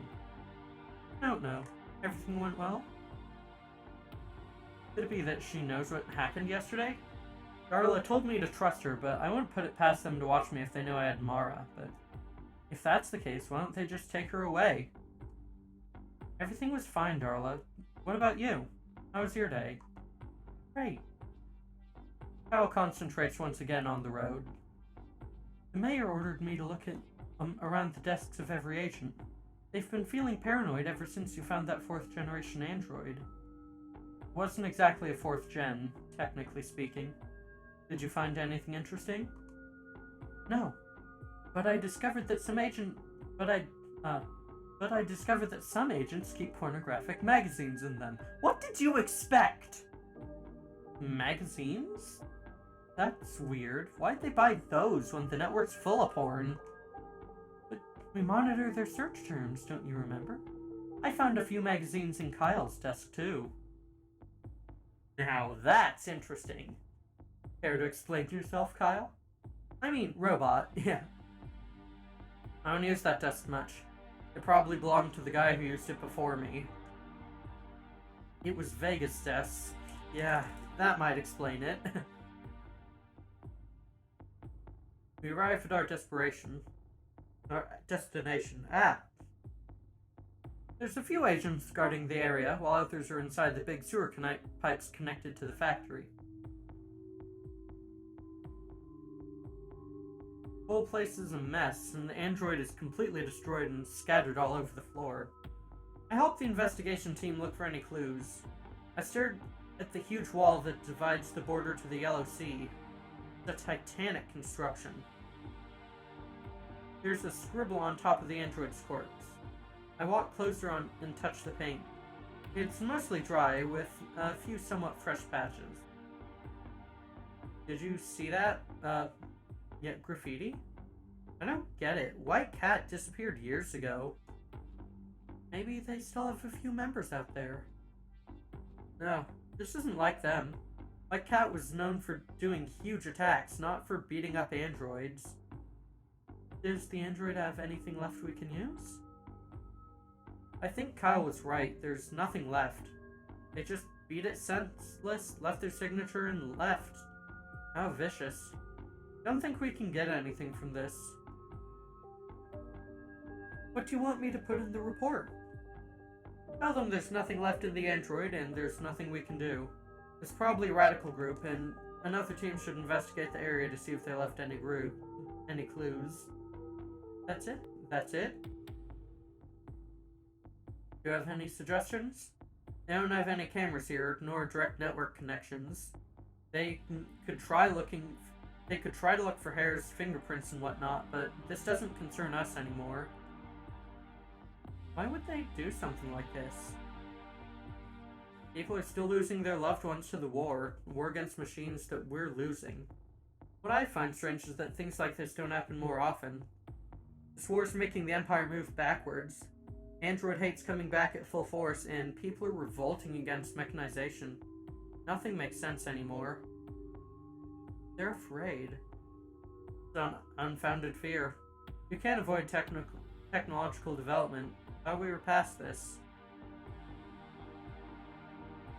If there really isn't anything we can do here anymore, then we should start working on another case. I won't. I'll stay here until the end of my shift. We should go back to the station and... Darla, would you like to talk for a bit? Kyle can take care of the report for once. Sure. Darla? Kyle? I thought I was the one in charge here. I can hear the agents that were keeping guard in the area chuckling. Kyle goes back to the van to fill the report. I have to admit it felt good to humiliate him. I wouldn't like him ever since the day we met. Hey, Darla, do you have HoloNet? I do, but I rarely use it. Belter restricts their network, so I can't connect to it from there. Let's use it now then. I'm gonna make a private virtual room and invite you. Join, then close your eyes. Okay. Darla? Wow, this is amazing. We can talk here. Nobody else can hear us. Alright, though I don't think it's too safe to go around talking with my eyes closed. Don't worry, I'll tell you if anything happens. Hey, you obviously don't share Velta's goals, so why are you working for them? Well, that's not entirely true. Come on, Kyle can't hear us here. Open up. I mean, they're the only ones who gave me a chance. Sad, you're a good girl. Why don't you talk to me about your little undercover operation? I know you're spying on me. There's not much I can do about it, but if you keep bugging me, I will eventually find a way to get rid of you. I know Velta. I worked for them a while ago.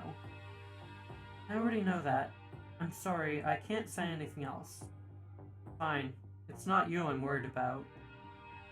You're really popular with Velta's security teams, did you know? Really? Popular? Yes, Scylla the Witch. They always talk about your covert operations and how you fought against the 4th generation. I would say I'm flattered, but all that popularity's been useful for jack shit. I'm still here, wasting my talents in this trash team. No offense. I don't get it, to be honest. Why are you here? What happened? Just not something I like to talk about. I understand. Ah, what have you heard? I heard that you fell in love with an... Whatever, I don't want to hear it. I log out and tap Darla on her shoulder so she can open her eyes. I think I'll head back home, Darla. My apologies. I didn't want to make you remember that. Don't worry. I can't really do much here anyway. You're right. Take care, Scylla. Everyone seems to know... seems everyone knows my story pretty well.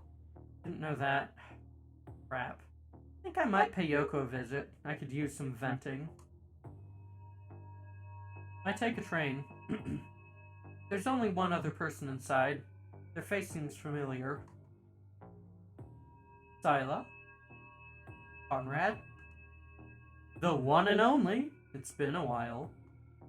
Thought you would have gotten yourself killed by now or something like that. You're just as nice as ever. Also, I'm not a corporal anymore. They promoted me recently. I'm a sergeant now. So now you're the one in charge of my unit? Yes, so it's no longer your unit. Yeah. You know we won't judge you for what happened. Maybe one day you could come back with us. Joel always says that if you were feeling love-deprived, you could have asked him. Shut your fucking mouth, Conrad. Maybe you're not under my orders anymore, but I can still destroy you. Heh, are you mad at me? I clench my fist and look into his eyes. Times change, Scylla.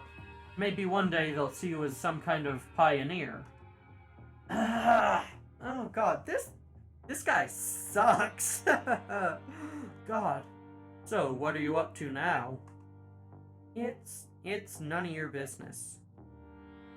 I've heard you're a negotiator now. I mean, it's not as exciting, but you can still work with androids. Good thing he's our boss now. Oh no, he took over, Scylla's, wing at Velta. He's not Scylla's current boss. Yeah, he's grody. Leave me alone. Why don't you just quit? Well, I wish you the best of luck in whatever you do. I have to get off here. Hope you do well, so. Sorry about that. It's okay, Jude. Nothing to worry about. I hope you do well, Scylla. I don't even glance at him when he leaves. To be honest, I'd completely forgotten about him and the rest of the team. It's funny. He played such a big role in my life at some point. The train has arrived at my station, so I will try not to think about it too much.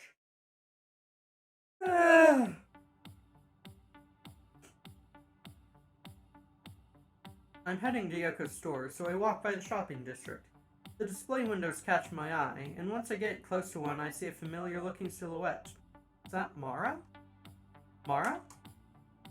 Sila, what are you doing here? I just got out of work.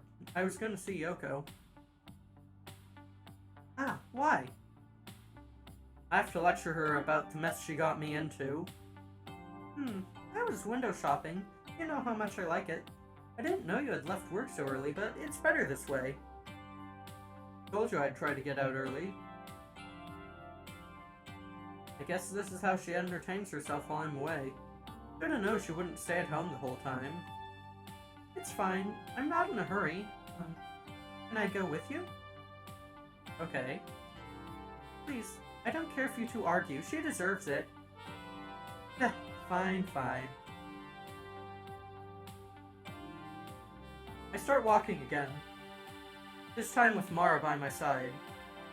She's still focused on her window shopping. She really likes to stare at them. After a bit, we finally arrive to Yoko's shop. It's closed. She's probably in her apartment. Let's go there. Wouldn't that bother her? Probably. We take some tiny stairs located to the right of the building. They take us to the back entrance. These apartments are really fancy. Yoko definitely can't complain about her quality of life. We take an elevator to the upper side, and I knock on her door. Hey, what are you two doing here? That's a funny way to say hello. Hi, Yoko! I'm surprised. I'll come in.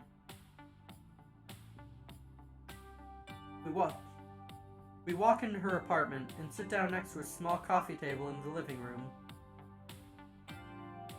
So, why'd you come here? What do you think? I ain't sick, if that's what you think. Just closed the store because I didn't feel like working today. How professional. Anyway, I didn't come here for that. Why didn't you tell me that good friend of yours was Saul? Did you think that was a good idea? Of course not. So, Mara, how are things going with that dumbass? Well, good. I have a lot more fun there than in the warehouse. What do you mean, of course not? Fine. Sorry about that. Hey, Mara, why don't you get us something to drink? Maybe some coffee, tea, whatever. Yeah, small business mood, yeah. Llama, question, do you play tabletops? I want to play tabletops. I have never been able to get a group that met for more than one session. I am fucking cursed when it comes to tabletops. Sorry for the random question, I'm in that mood. Yeah, it's just fine. Maybe if I can, get a consistent tabletop group together sometime, that'd be really fun. Yeah. Alright. Mara leaves my side and heads to Yoko's kitchen. Oh, bro, same here, can't fucking get into the table. Yeah, I might just make one. Yeah, I get pissed, yeah.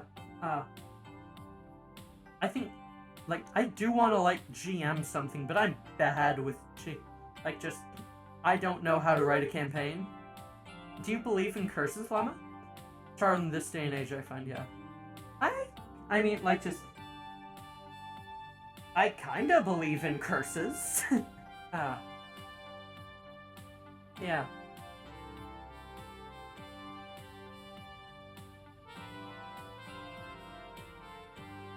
Mara leaves my side and heads to Yoko's kitchen. She goes through every single cabinet and checks every household appliance she finds. I think drinks will take a little bit too long. How come she's so compliant with you? She rarely listens to me. Figures between them. Here's a powerful weapon, but that doesn't matter now. You two are really cute, by the way, just like two little lovebirds. What? Wait, don't change the subject. We were talking about Saul. So close-knit, but don't worry, your secret is safe with me. Secret? What are you talking about? I'm not dating her yet. No, relationships with androids are outlawed, but Mara's special. I get why you like her so much. I ain't gonna call the police on you, don't worry. That's enough. Though, to be honest, I found it very easy to start treating her like a human. It's because deep down you always wanted to trust her. All you needed was a reason to look at her differently. Wanted to believe she was the right one, and once you found out about Project Mara, it gave you enough reasons to do so. Where's the lie, though? She's so different. Sure she is, but if you have ever had any doubts about her, you wouldn't have believed everything so quickly. You always liked androids, and always will. Anyway, I didn't come here so you could give me relationship advice. Like a shining beacon of homosexuality. Exactly! I ain't gonna apologize about what happened with Saul. Since both of you are here, I assume things went fine. Yoko, I know that you know him. Who is he? Please try being honest for once. You're wrong. I ain't heard nothing about him in a really long time. Done a really good job with her. It's a lot more important than you think, you know? Taking care of the first android with real feelings. And everything would have been so much easier if you'd told me from the very beginning. Yeah. I think she looks pretty happy. Don't think about it too much. Hey, Yoko. You ever feel guilty about things you've done? Just when I know I've done something wrong. Now that you two are a thing, why don't you take her out for a drink at one of my clubs? There's a small one I used to frequent a while ago. It's usually pretty empty in the afternoon, also really charming. Take her there, she's gonna like it. I'll send you the address on HoloNet. Mars comes back. She's clumsily carrying a tray with 3 cups. Thankfully, they all arrive in one piece. Sila, I didn't know what you wanted, so I made some tea for us. Tea's fine. Coffee leaves a nasty aftertaste. I know, right? I don't like coffee. I'm weird. Yoko's still giving me a suggestive look. She acts like she doesn't care, but she actually loves to gossip about everyone's lives. She must be enjoying this. Is it still too hot? Be careful. No, it's fine.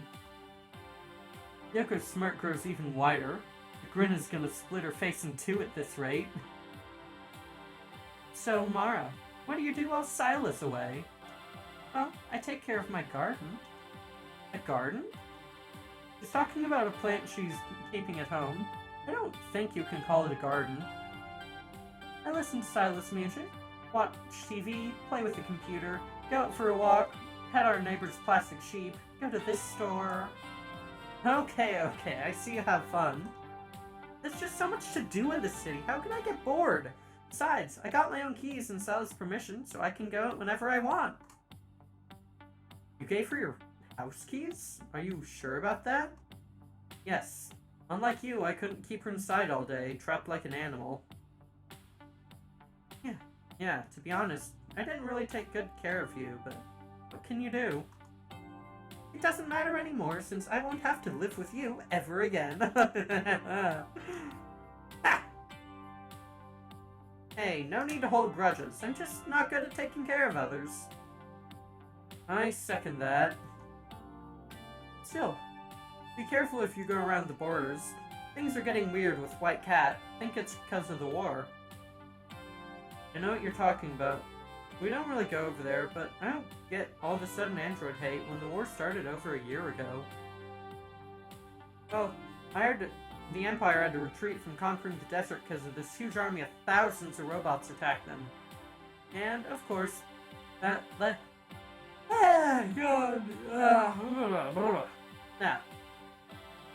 And of course, that led to some distrust from the more conservative people who just happen to live near the border. Seems like a few idiots are trying to imitate White Cat, but they're just some petty thugs. Heavy dialogue times, yeah. Thank you for the hydrate.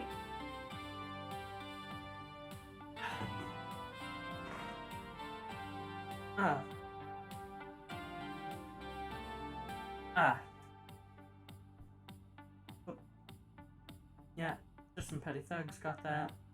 Okay. So that's what happened. For me and Yoko, it's not an issue, but Mara isn't exactly good at defending herself.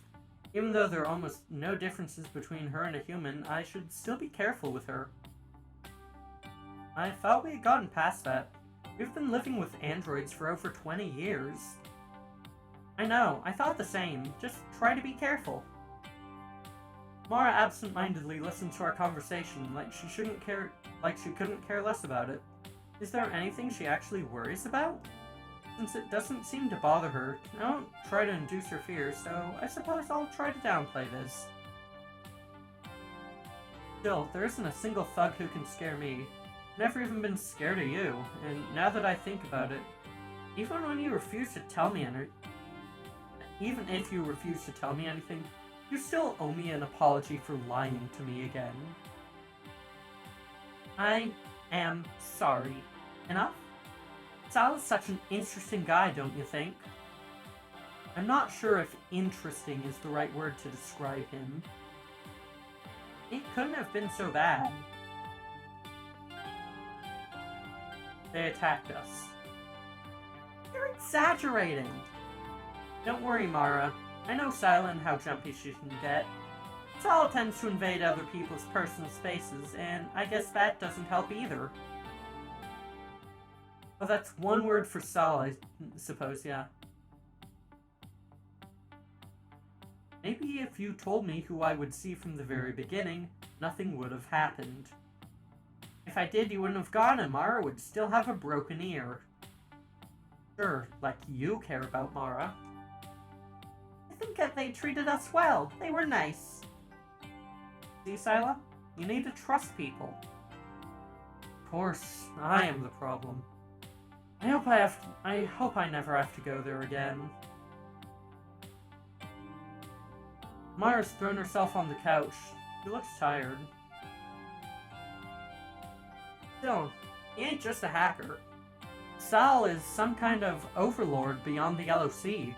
Every time I go there, I hear more and more things about him. We already talked about this. We're going to get in a lot of trouble if you keep working with those people. Imperial authorities are keeping an eye on everyone. They won't hesitate to charge anyone who might cooperate with the rebels for treason. Oh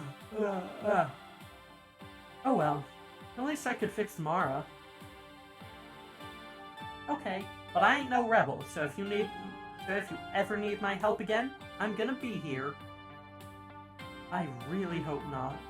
Can you tell me how you met him again? I told you. He contacted me first, asked for a favor, and I asked for one in return. We had a couple gigs together, but that's it. I turned to look at Mara once again. She's dozing off. I was growing extremely bored of this. I should take her back home. I'm heading back home, Yoko. Try not to get me into too much trouble for now, and get away from that guy. Hey, I ain't gotten you into any trouble. I helped you. Try to use more conventional ways to help, then. Mara is anything but conventional. You gotta get used to resorting to super strange ways to keep her safe. If you say so. See you soon. I wrap my arm around Mara's shoulders and carefully guide her away from the apartment to the elevator. She's still drowsy and takes small, slow steps. I call a taxi. I don't think she would like to walk around the train station. It's cold, so I give her my coat. She can't help but fall asleep again. Once we arrive home, I take her in my arms and lay her down on the futon. I change my clothes and lie down next to her. It's still early, but I have work tomorrow, so I don't mind sleeping a bit earlier. Here. One day before the Synergia incident. Thus it may be known that the leader of armies is the arbiter of the people's fate, the man on whom it depends whether the nation shall be in peace or in peril. Sun Tzu, The Art of War. Once they arrive to pick me up, I say goodbye to Mara and leave, but something is different. When I get inside the van, I notice Darla isn't there. Hey, where's Darla? They needed her help in another division, so they took her to the laboratories. Shit. Guess she was being too nice to me and Velta noticed it. I just hope she's alright. Why did you take her there without asking me first? Didn't you think of asking what I thought about it? You're the squad leader, but Darla and I are both part of Velta Labs. Remember that. Go fuck yourself.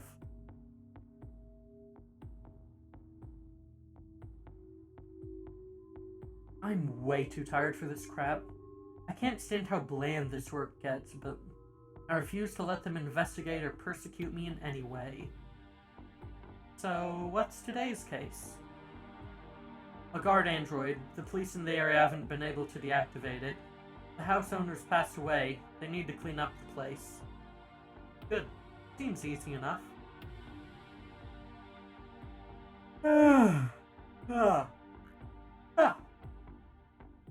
I spend the rest of the trip thinking of the reasons for Velta to come after me. Could it have something to do with Sal or Mara? Or maybe Yoko? It's not like there are too many options. We cross the district border, getting right into the refuge area. What are we doing here? We're not in charge of this place. All the teams in the area were busy, so they automatically assigned us to this job. Automatically? That definitely sounds like the work of that hacker again. I have to stay alert. We finally reach our destination. It's an old neighborhood in the east side. All the immigrants from the eastern areas live there. What the hell is this? Since when are androids legal in this district? People here shouldn't even be able to afford them. I know it's strange. I'll cover for you from the building across the street. Kyle takes a sniper rifle and leaves. I get into the building. The stairs are very narrow and I can barely fit on it. Still, I can't help but like this place. It reminds me of something, though I'm not sure what. I find the android just after crossing the door. Welcome, Sila. I suppose I don't have too much time until your buddy positions himself. A samurai? A goddamn samurai? I suppose you already know who I am. The android was created to serve this family, but your friend lent it to me. I needed it more than ever. Well, someone likes armor, yeah. Look, I don't know what you want from me, but I'm not coming with you, and I sure as hell won't give you Mara. I know, but they have different plans for you. Tonight is the night. Make sure Mara is ready. Don't let them catch you off guard. What are you talking about? I should just deactivate you right now. I keep walking towards her. You know, the last time at the factory kind of left me wanting more. I'm growing really tired of your crap. Sila, I'm almost there. Is everything alright? Everything's going fine, don't worry. Someone likes their armor, yeah. In that case, I will have to stop you. I really don't want to hurt you, but I need this body. I'm very close to the android. He already unleashed his sword and is on guard, ready to defend himself. He's the one who makes the first move, striking vertically. Too bad for him. I've been trained to dodge edge weapons. I effortlessly avoid his attacks. I can already feel my protocells working. Tonight, I need this body to protect you. I don't know what you're talking about. I don't need anyone to protect me. His sword clashes against my metal arm without leaving a trace. The blade is completely dull. He's holding back. All of this is happening because you refuse to come with me. Me? Trusting a rebel hacker? In your dreams. He's changed his approach. Now, instead of making me waste my time, he's trying to run away. Save.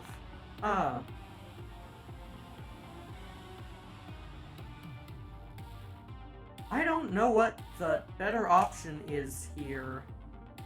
I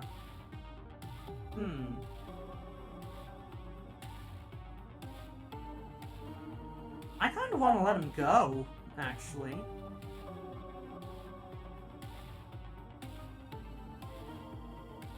Like, just, there is clearly something going on here that we need that, like, yeah, I say don't pursue, yeah. I'm gonna let him go. Because, like, there's definitely something going on here that we are about to get caught up in, and I don't trust the Empire, to be entirely frank. Let him go. The android walks to one of the windows, but I managed to grab him by the neck. There's an extra body on our side, no point in stopping them from helping.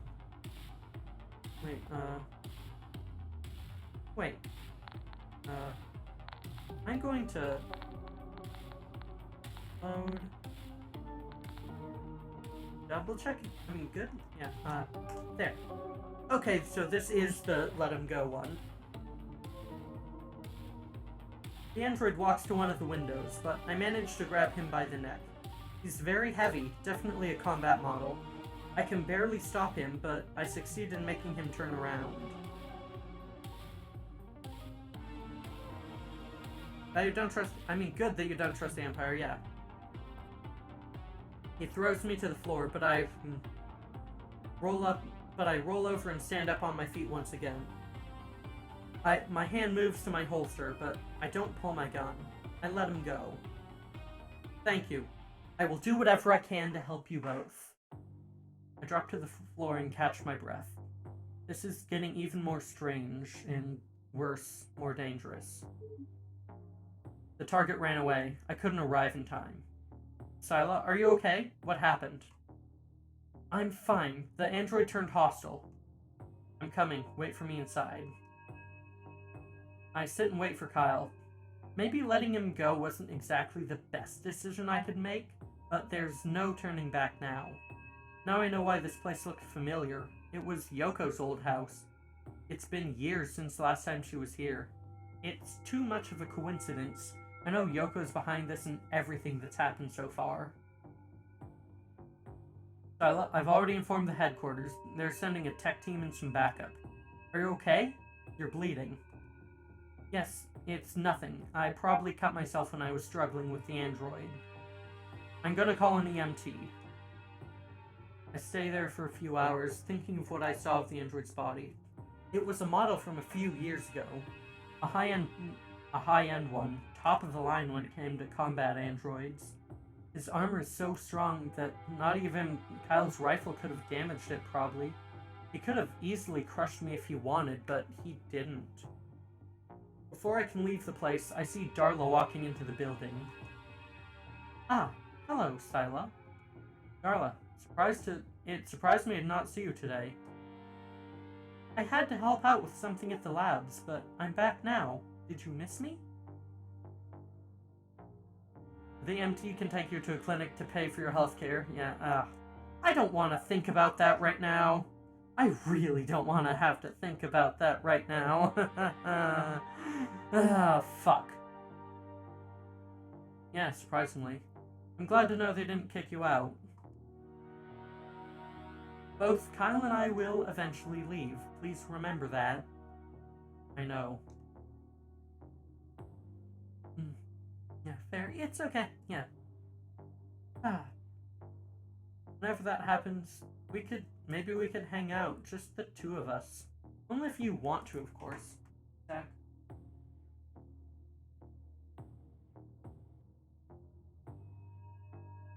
Yeah. Yeah, why not? Please rest. I can tell you've been really busy today. Kyle can fill me in. Take care. They're finally letting me go back home. Once again, my exit is interrupted by someone I know walking into the building. Yoko. Whoa, what a surprise.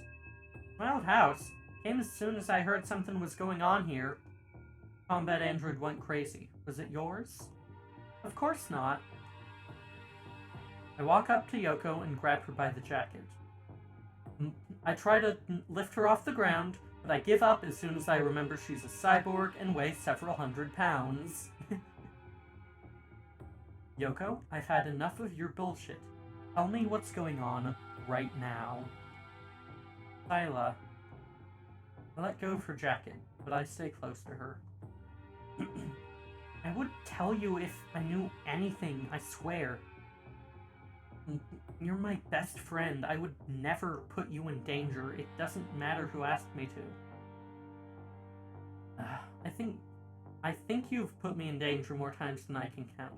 But let's say you're telling me the truth, then what is going on here? I know that android was yours. You can't convince me that it appeared in your house by sheer coincidence. Fine, the android was mine. He was there to protect my parents. I was the one who put him in charge a few years back. I was afraid of something happening to him. But my parents died some time ago. And you just left the android there alone? Yeah. I completely forgot about him. Shit, Syla, just trust me for once. It wouldn't be so hard to trust you if you hadn't lied to me each time I asked you what was happening. You can trust me now, I'm telling the truth. Fine. So, what are you going to do now? There are no traces of me there, right? I just came to see what was happening. There's nothing to worry about. Get on my bike, I'm gonna give you a ride home.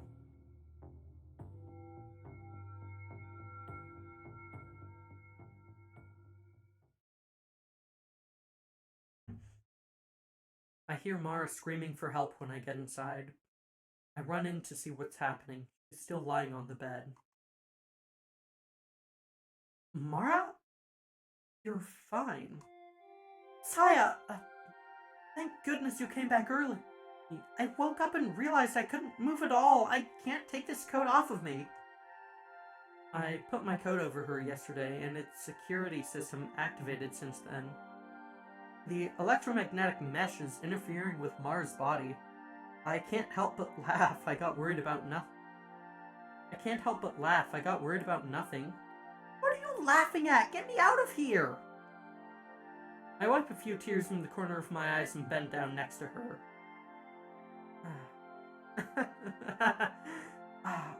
I actually can't. You need to relax so the fabric unblocks itself, or just wait there until it runs out of battery. It's specifically made to block android attacks. How can I relax when I'm trapped here? And stop laughing!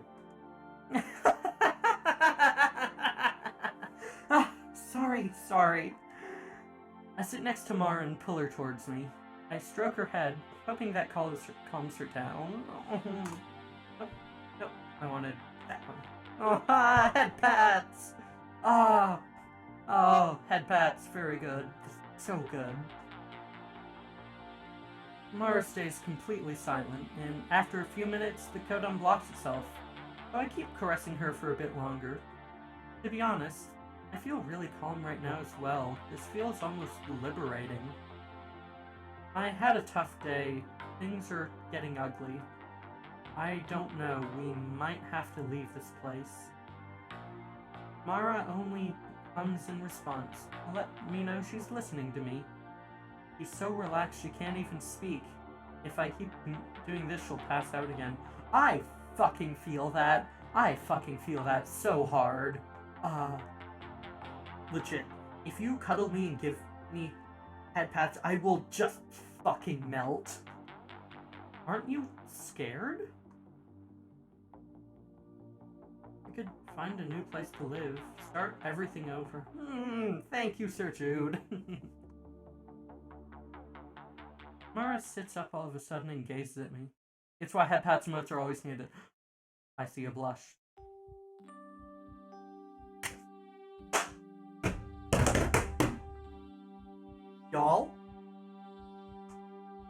Y'all, here it is! Yes! Hell yeah! Yes! She kisses me on my lips, while my eyes are still wide open. I stand up in complete disbelief. My chest is full of mixed feelings, but none feels bigger than fear. They smokes! Yes!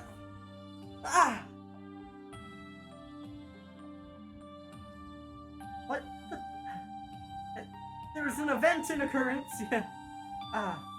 What the hell are you doing? You can't do that. Why not? It's illegal. Do you have any idea of what trouble it could get us into? I will not let this happen again, so don't you dare. Mara stands on her tiptoes and kisses me again.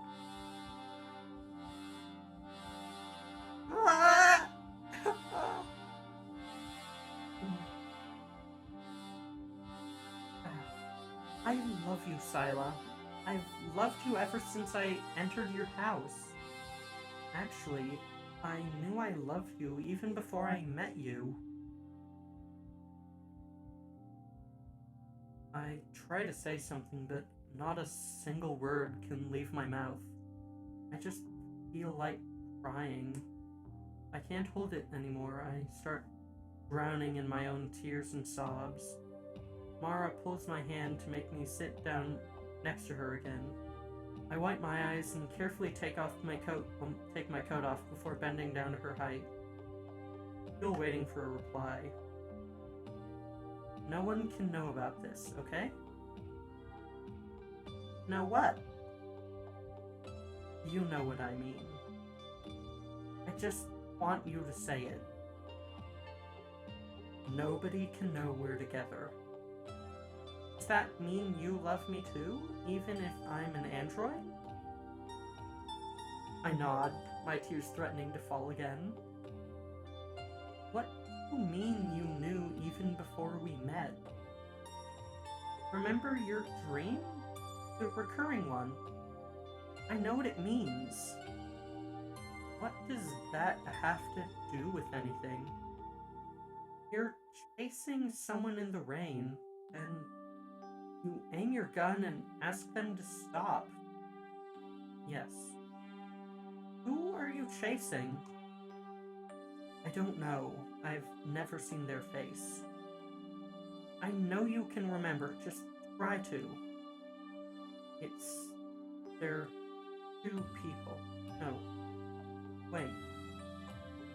A human and an android. A human and an android. Both members of your old squad. One of them betrayed you. Oh. How do you know that? You shot them. You were completely terrified. It hurt to see what was happening. In the end, both of them died. Delta Labs decided to hide it and baptized you against your will to prove your innocence. It's true, all of it. I buried it deep inside my mind. I just didn't want to remember it. What happened? How could Mara know? They hacked that android, it seduced you, and you fell in love with it. How do you know all this? Very few people know. I read it some time ago in the VOD records. They created me, remember? Did you know who created you all along? I can't understand a thing. Sila, I'm sorry I lied to you, but it wasn't really my choice. You'll also have to forgive Yoko. She was working with us from the very beginning. Us? What do you mean? Does anyone ever tell me the truth? I understand that you feel frustrated, but you aren't yourself. You've always been a reluctant heroine, but a heroine after all. Please take this. Mara puts her palm in front of me. There's a red pill in her hand. You've been under the suggestion of the Empire for many years. I knew there was something wrong with you when I saw you having those nightmares. Please take it. How do I, know you're telling me the truth and this isn't some kind of sleeping pill? Or even poison? Don't give me that. I know you trust me, and that's what led me to make this decision. You told me earlier about moving somewhere else, didn't you? What if I told you that I planned the same for a long time?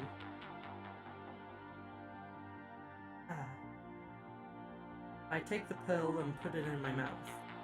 I swallow. Thank you. It'll take a few hours to work.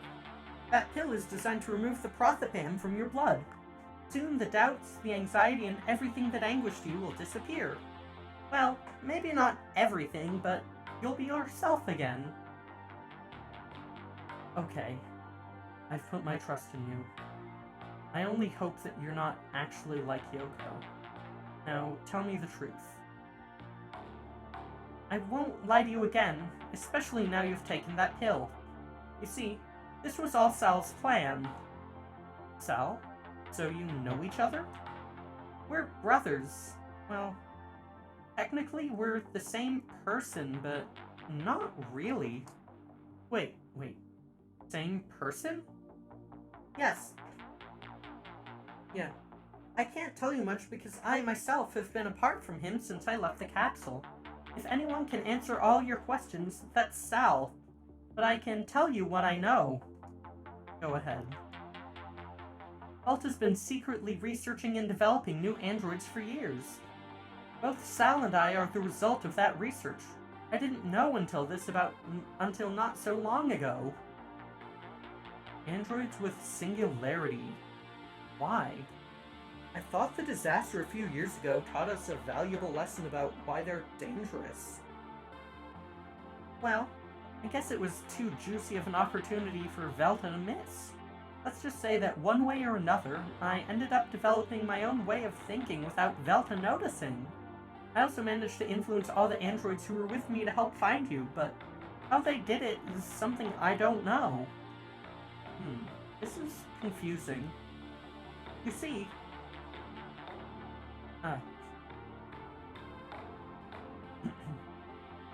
Velta created a new system to control androids with singularity. It's a series of machines that modify our memories, our minds. All I know is that they transform the data into images, which are then implanted into the biobrains of all androids connected to them. I simply introduced my feelings for you into one of them, and the next thing I remember is waking up in Yoko's warehouse.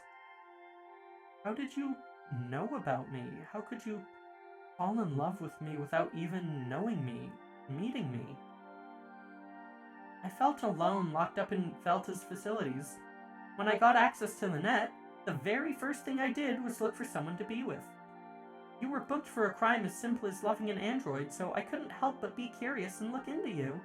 I guess it was love at first sight, because after that, I couldn't stop thinking about you. It sounds a little silly, I know. How romantic. She's a stalker. Yeah.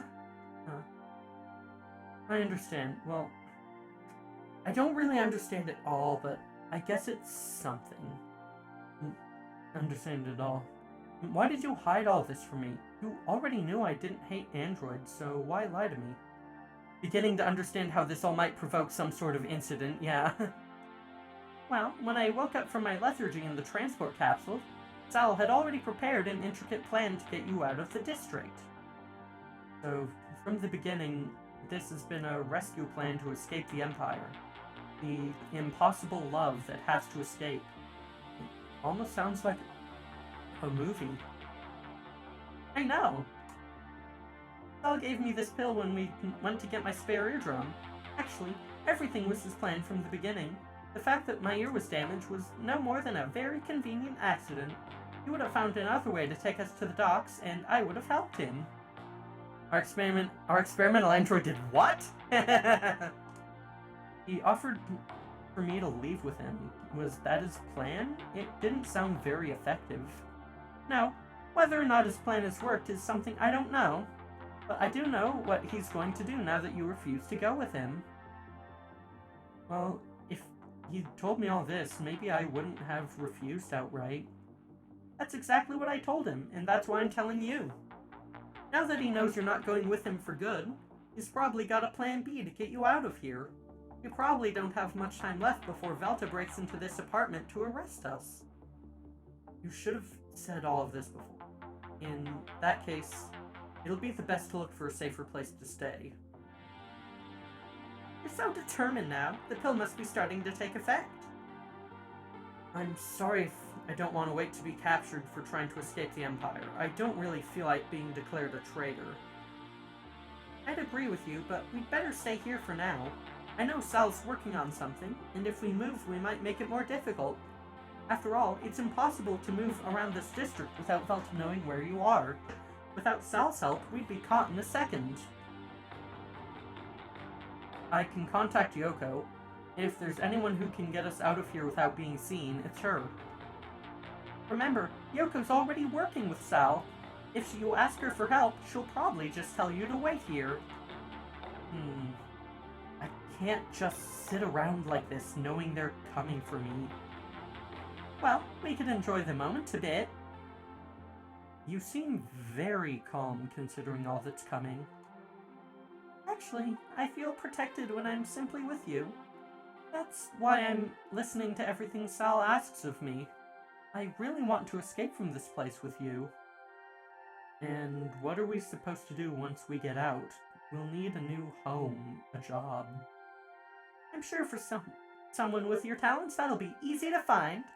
We could go to one of the many rebel cities. I don't know if that's exactly what I'm looking for. We'll have time to think about it, at least. Wait, do you and Sal work with the rebels? Well, I don't work with anyone, but I think Sal's been collaborating with the rebels since he started planning everything. Self-voicing disabled. I don't know if that's a good idea. Why would the rebels help an Imperial? I don't know. I think they're more interested in the secrets that the new androids like Sal and I hide. After all, we're a big threat to their plans. I think Yoko mentioned something about that. Your brains are impossible to hack. Sorry, what was disabled there? I accidentally bumped the self-voicing key, which just uses built-in the system text-to-speech to read stuff out. It's not good. That's right, but as I've said before, it's not my main intention to work with them. I simply want to escape from here with you. How noble. Pill is a very weird plot point. Yeah, the pill is just a fucking Matrix reference. I think that's all it's in there for.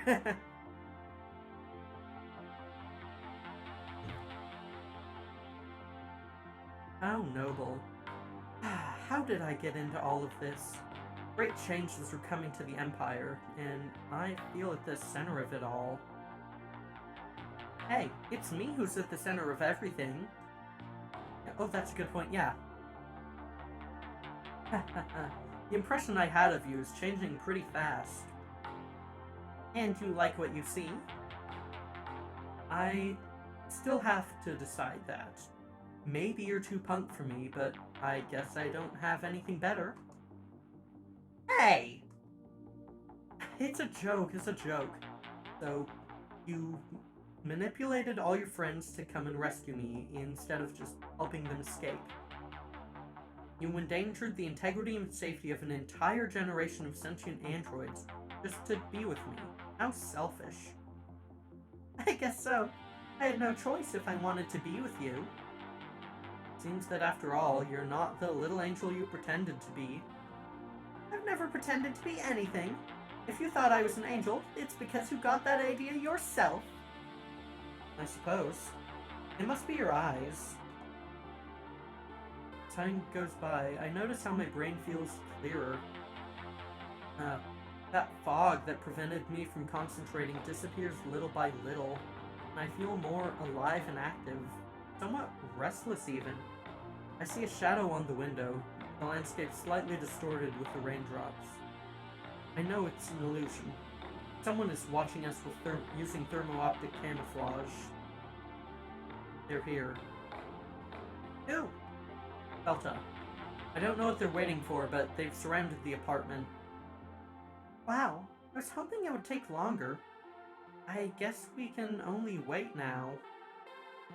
No matter how many there are, I doubt I'll have trouble getting rid of them.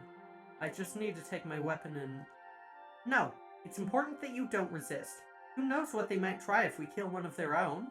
Things could get much uglier.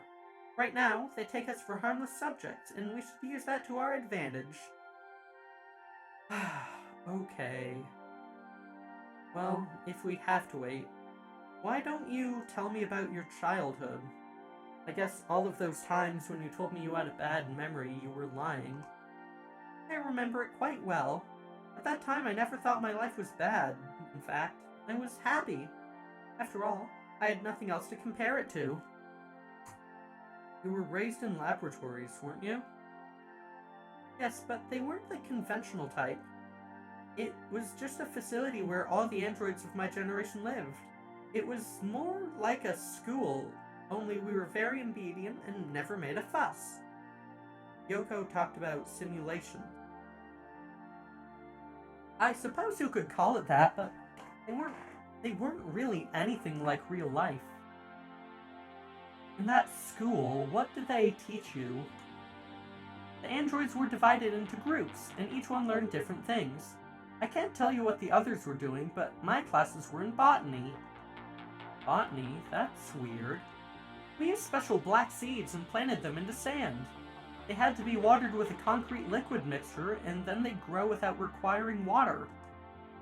Actually, that makes a lot of sense. Does it? Yes. Training androids so they can plant in an environment as hostile as sand, I doubt it's a coincidence. They were training you to reforest the desert. Wow, that sounds like a very noble job. It'd be much better than being a soldier. I can imagine that's Velta's intention. You see, since humanity came to this planet and established the colonies, they've had the intention of terraforming it. The atmospheric generators produce real rain. This planet! Okay, that's something we haven't been told before. Got it! Okay. They were installed shortly after arrival, but the project to repopulate the soil was a complete failure. There's nothing that can grow in the strange chemical composition of the desert here. That's why we live in these walled cities. Aha! Thought it was strange you were able to grow something in that pot of yours. So Velta plans to reforest the planet? Sounds like a pretty ethical purpose. No, Velta couldn't care less about this planet. But if they launch a new generation of androids capable of fulfilling one of humanity's wishes for hundreds of years, it's impossible that people would refuse. Interesting. But I still find it to be a great effort to improve their reputation. After all, my generation has been in development for years. Right, I must be missing something. Well, I've told you a lot about myself, practically everything, and I haven't lived as long as you have.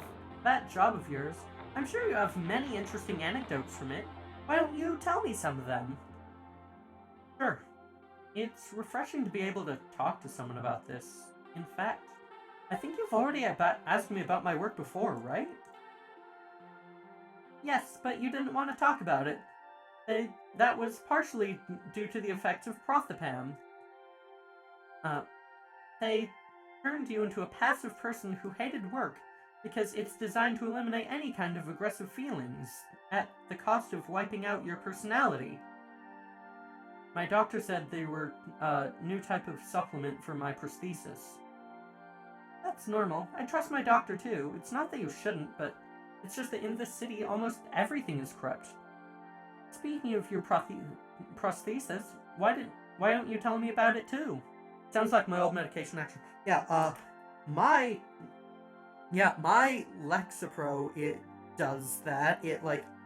I don't get depressed, but I'm also incapable of feeling any emotion, so, yeah, I don't take that anymore. I'm just waiting until I can talk to my doctor about that, because having bad days is not as bad as the emotional void. Lack of aggression doesn't explain the gunplay and shit. Well, yeah. Probably lack of, of aggression targeted at, the structural society, at the people in power. There's not much to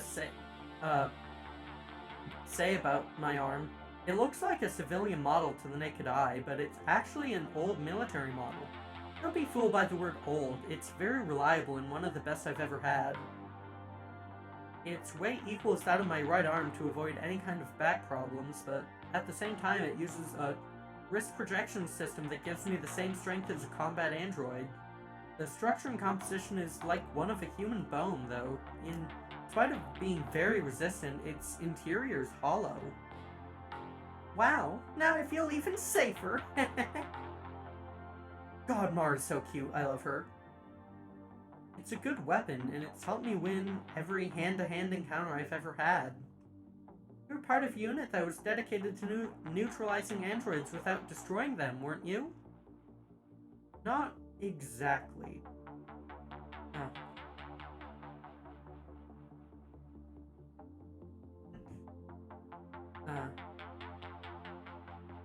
Many years ago, I was part of the Ghost team of the Empire's Special Operations Corps.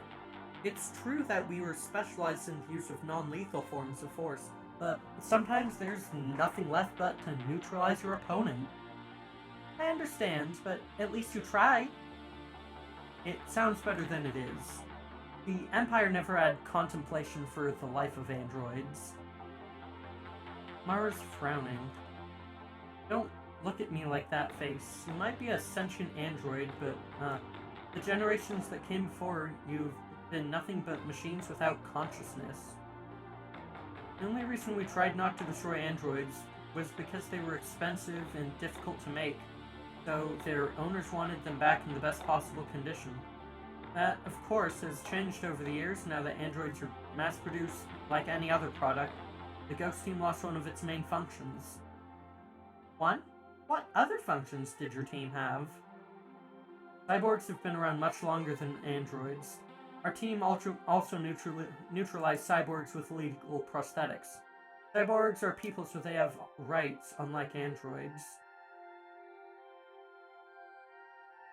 Was it dangerous? Very dangerous.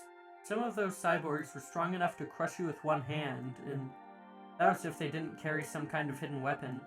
They were also much more predictable than androids, and more dangerous. I thought androids were the most dangerous. Aren't they able to process information faster? Only in some senses. When two opponents reach the limit of their capabilities, the result of their confrontation is only based on their decision-making. That is to say, if you're able to predict your opponent's next move and act accordingly, you could defeat him without giving him time to react, no matter how powerful he may be. That was the basis of most of the Ghost team's training. Fighting androids was easy. An android has unparalleled aim, strength, and agility, but it's incredibly predictable. You'll always choose the best possible option, and once you predict it, all you have to do is ambush him or use his strength against him. Over time, androids have been designed to be more unpredictable and choose options that are not optimal in an effort to appear more realistic. This made them more effective in larger scale conflicts, but their effectiveness against specialized teams has dropped. Humans, however, are much more unpredictable, and when you give them the capabilities of an android by augmentation, they become an immensely greater threat. Yoko is a cyborg, right? And a dangerous one. Unlike androids, cyborgs have only become more and more dangerous over time as implants have improved. I doubt that the techniques we used 10 years ago will still work. And where does that put me? Well, you're neither. When I saw your interior, I could see that you have blood flow and a natural brain. That is, you're a bioroid. So why does everybody call me Android? At first glance, you can't distinguish an android from a bioroid, but the latter has parts of its body made of organic matter. I've never seen a bioroid with a natural brain, so you're an especially unique specimen. Thank you. This means you've got the capabilities of an android, and you can't be hacked. At least, not completely. A hacker will never be able to take control of your body.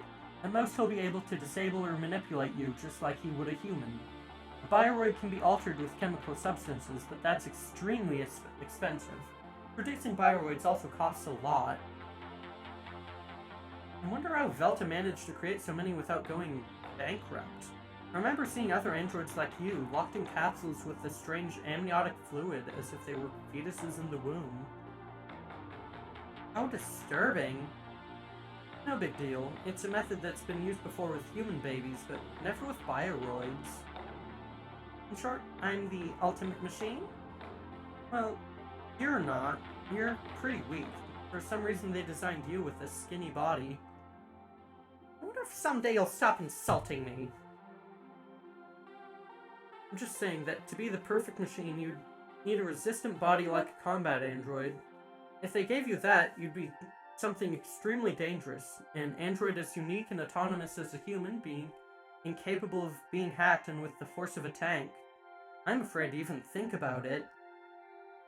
Now that I remember it, why did Saul want my blood?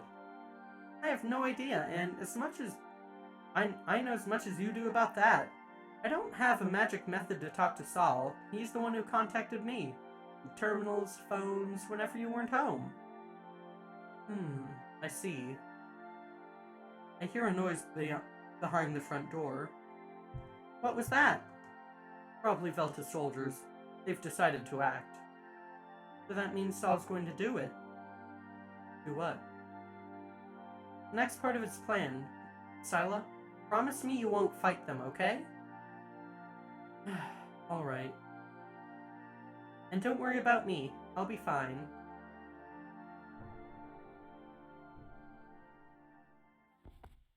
I hear a big explosion.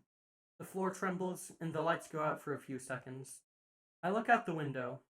The whole city's dark, and I catch a glimpse of a huge column of smoke and fire on the horizon from the industrial zone. When I turn around, Mara's lying on the floor with her eyes blank. Mara! She's still breathing, and I can feel her heartbeat, but her body doesn't respond. I shake her and try to wake her up, but it doesn't work. What's going on? Didn't you think it'd be a good idea to tell me about this first? I turn on the TV. The broadcast of a documentary is cut to make way for breaking news. Breaking news. And, a series of explosions have just occurred throughout the district's industrial area, which is currently under the control of Velta Labs in the state. Security forces are already headed to the site. The causes of the explosions are currently unknown, but it is believed they could be related to the rebel hacker known as Saul, and the defector, Escula, a former district security agent. Suddenly, I hear footsteps on the other side of the door. I take Mara's body in my arms. Oplon Sec Security Department. The door slams open, and dozens of flashlights blind me. When I manage to reopen my eyes, I can see someone familiar. Hello, Kanasakana! Good to see you! Sila, that android you're holding is the property of Velta Labs. Drop the android to the ground and get on your knees with your hands behind your head. I'm paralyzed. I remember what Mara asked me to do, so I close my eyes, take a deep breath, and calm down. When I open them again, Kyle's in front of me. So, in the end, I was right. You knew Mara was with me. Of course I knew. I was getting tired of that show we played every day. Maybe Darla enjoyed it, but not me. It was only a matter of time before this happened. Synergy. Seeking what is true and not seeking what is desirable.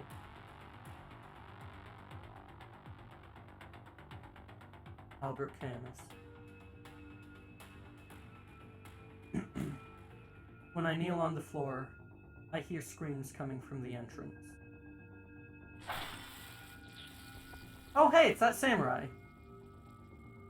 Velta soldiers fall one by one into the hands of the same android I'd let escape earlier. Kyle attacks the android and they both start fighting, dragging their brawl outside. I seize my chance and grab Mara again, running out of the house with her in my arms. I see Yoko arrive with her motorcycle. She waves at me. Carefully, I get on the bike while holding Mara. I'm not familiar with that definition of synergy. Yeah, that was the title, then an unrelated quote. Yoko drives, weaving through the district's skyscrapers for several minutes, making sure that no one follows us. Finally, we arrive at one of Yoko's clubs. A club? Really? Wasn't there a better place? Believe me, you ain't got much better. You'll be safe here.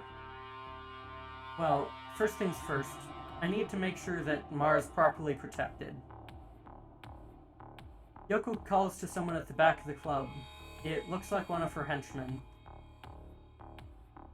Sila, this is Rat, and she'll be in charge of escorting you and Mara while you're here in the club. Nice to meet you, Sila.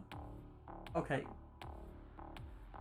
Not to be gay, but I'm very gay. Oh, fuck. Nice to meet you, Sila. The smile's chilling, but right now, I can't afford to be fussy with my allies. Is that Melody in the back? I have no idea. Guess I could use some help. Exactly. Brad'll walk you to your room and help you move around the place. You gotta go get shit done. Let's speak when I get back. Yeah, same. Look. Hot goth girls are my weakness. I'm gonna say that right now. I'm putting it on record. This is gonna bite me in the ass at some point. Oh well. Wait, aren't you going to clear up anything for me? You've been planning everything behind my back, and I think I deserve an explanation. I agree, but I really got a lot of things to do. And for both your sakes, I hope they go well. Well, I also have things to think about. See ya. Yoko runs off with a small group of her guards behind her. Well, Sila, how about I show you to your room? Ah, yes, your one weakness, the sole one. I don't have any other weaknesses or types that anyone should be aware of. Definitely not. Oh boy. I take Mara and follow Rat to a small room on the top floor of the club. The noise of the music stifled by thick concrete walls, and it makes me feel somewhat safe. There's medical equipment next to the bed. Gotta be a cameo. I'm actually... When did...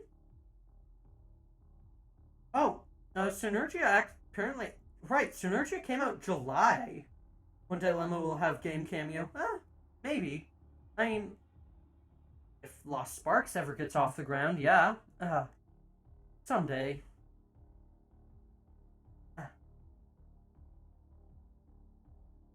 I follow Rat to a small room on the top floor of the club. The noise of the music stifled by thick concrete walls, and it makes me feel somewhat safe. There's medical equipment next to the bed. I place Mara in it, and Rat puts an oxygen mask on her before connecting her to the machine. You'll be fine here. You should come with me downstairs. I think I'll stay with Mara. Someone's got to take care of her. Don't worry about that. Our girls will keep an eye on her from time to time. This place is impenetrable. Yeah. I still think I'm gonna stay here. You should at least meet the owner of the club, don't you think? Isn't that you? Not even close. I just work for Yoko. I'm sure she'll be glad to see someone like you. Like me? Don't be humble, Sila. Yoko told me about you. Rat looks at me from the top down and almost eats me with her eyes. It must be a delight to work with you, and I won't waste the occasion. I can't help but raise an eyebrow. She grabs me by the wrist and takes me downstairs. For some reason, I don't resist and just look back at the closed door of the room as I walk away from it. The music of the club thunders in my ears again. We walk to the back of the hall. It seems like the owner isn't here. What a shame. Then I'd better go back tomorrow. Of course not. How about we chat a little? Hi. Hello, Alexa Does Twitch. Good to see you. What? Look, I don't have time for chit-chat right now. Well, maybe I know something about everything that's going on. Who knows? Alright, what do you want?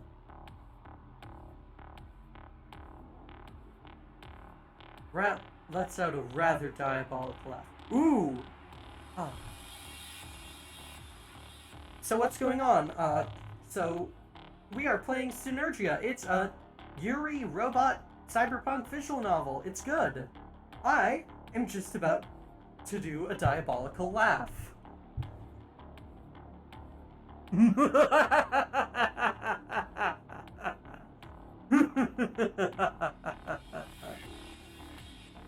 Where to start?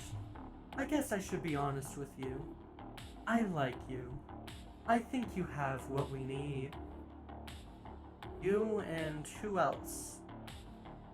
The Red Moon, you know, Yoko's band. Although I don't know if calling it a band is still appropriate. And what is it you need? Your strength, decision, originality, authenticity, initiative, intelligence, beauty, affection. Okay. I think there's all that in Yoko's band already, especially strength. Almost laugh when she takes over. Well, first off, I use it-its pronouns, and second off, I don't currently plan to take over the world. That's too much power to put in the hands of one ADHD lesbian. Oh, sorry, yeah. Yeah, that's why I've got the about block, yeah. I'm fine with she, her, but I much prefer it-its. You think Yoko's stronger than you? I didn't say that. Exactly. You know there's nothing in this world that can defeat you. Wow, that's quite an exaggeration. Not at all. Also just a huge pain to all micromanage, yeah. Maybe you don't have the physical strength of Yoko. I've read about you, your way of improvising, and how you overcame every case you had in front of you. And look where all my success has taken me. That's because no one supported you. But with the Red Moon behind you, you'd be unstoppable. I'm not going to join Yoko's band, if that's what you're trying to do. No, it's not that at all. Just that Yoko's vision is short-sighted. She thinks she's in control, but I think she's just another puppet. What exactly are you planning? You see, the good thing about being one of Yoko's trusted girls is that I'm aware of almost all of her plans, but I'm not going to tell you her secrets so easily. And what do you want in return? Nothing. I just want you to listen to me. Well, that I can do. Yoko's very capable. I've seen few people more effective in their work than she is. If you can call that work. What are her plans, her motivations? I don't understand them at all. Your about page still use the she, her pronouns. I swear I updated that. Just a sec. I mean...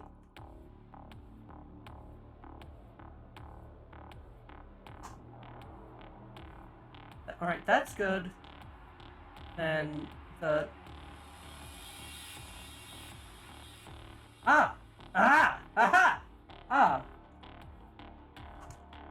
I mean, the about this, yeah, I need to...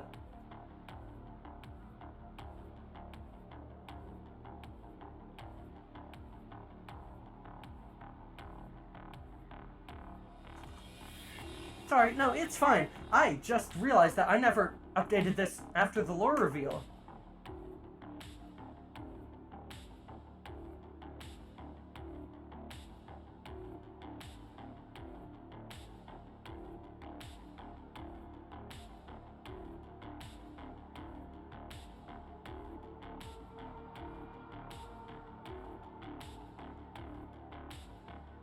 I am...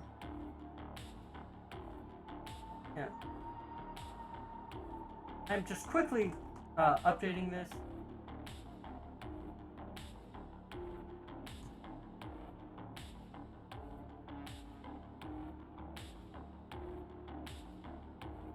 Oh, 9 o'clock. I'm gonna...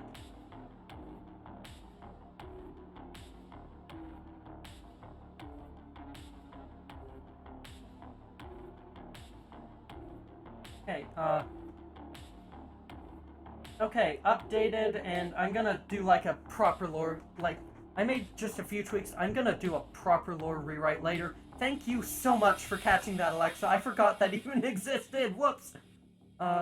Anything else I need, like, anything else on there that I need to update? It's not loading now, whatever. Oh well. Yeah, good enough for now. I can do more later. Back to the story. I don't understand them at all.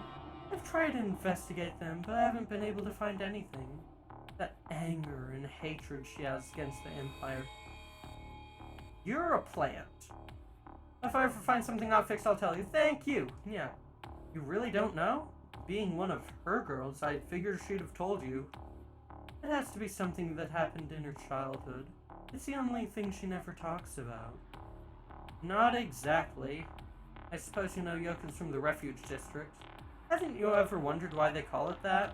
Refugee District. It's the district where those who survived in the collapse of an old colony were sheltered.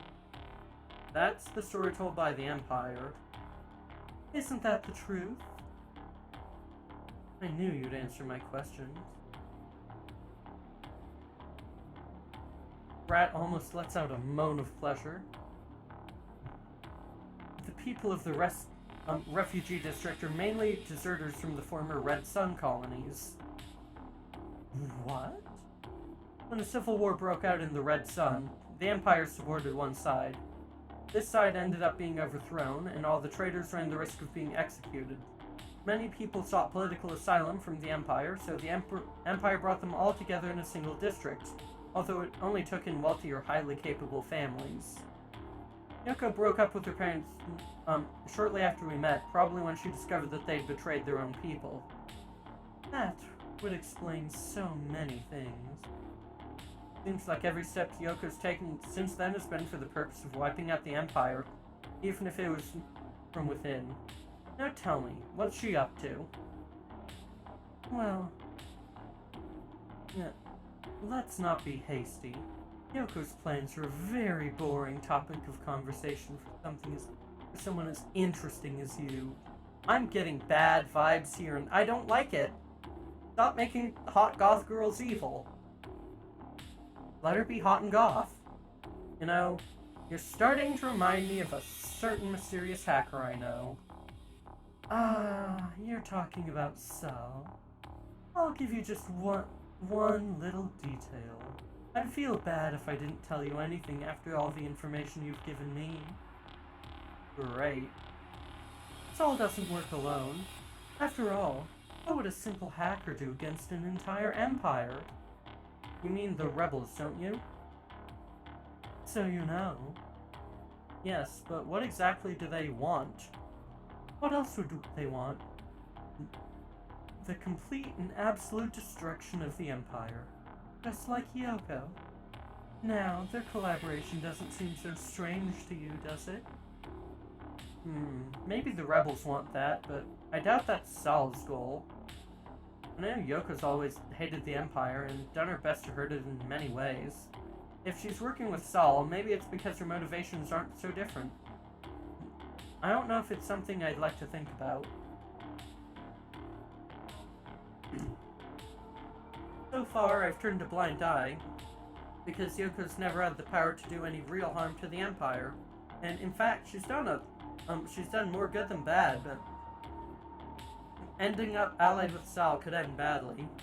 I hope Red is wrong about Sal's real plans. I think you've got too good an image of the people around you. On second thought, how couldn't you have? You're too innocent. Maybe that's your only defect. What I am or not is irrelevant. I'll remind you here that I'm only here to escape Velta and, eventually, the Empire. I don't give a damn about whatever Yoko does. Look who's coming.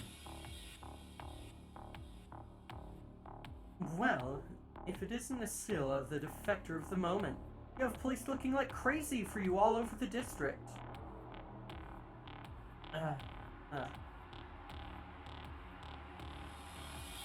Don't remind me. Ad? Why didn't ad break just run? What? Did you just refresh my page or such? Because I didn't run an ad.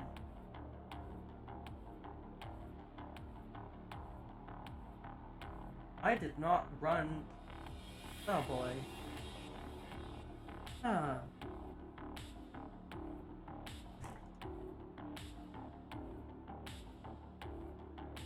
Yeah, I did not get one. Not sure, yeah. Didn't do anything either, yeah. Don't remind me. I'm Venus, the owner of this club. I'm sorry, but I went to get something for you.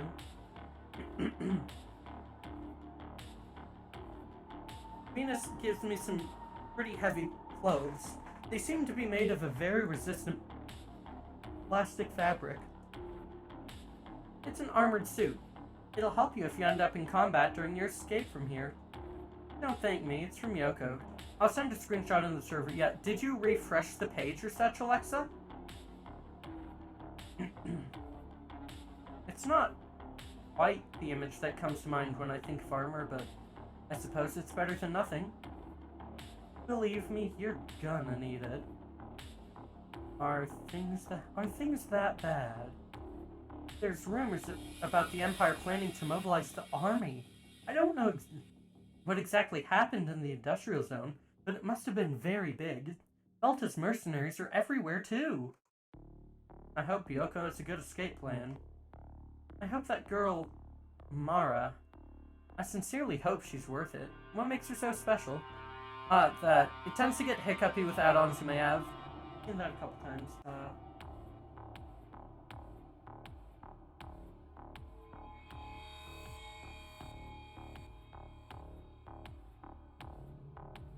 Oh boy. Thanks, Twitch. Thanks a lot. I can see, hooray!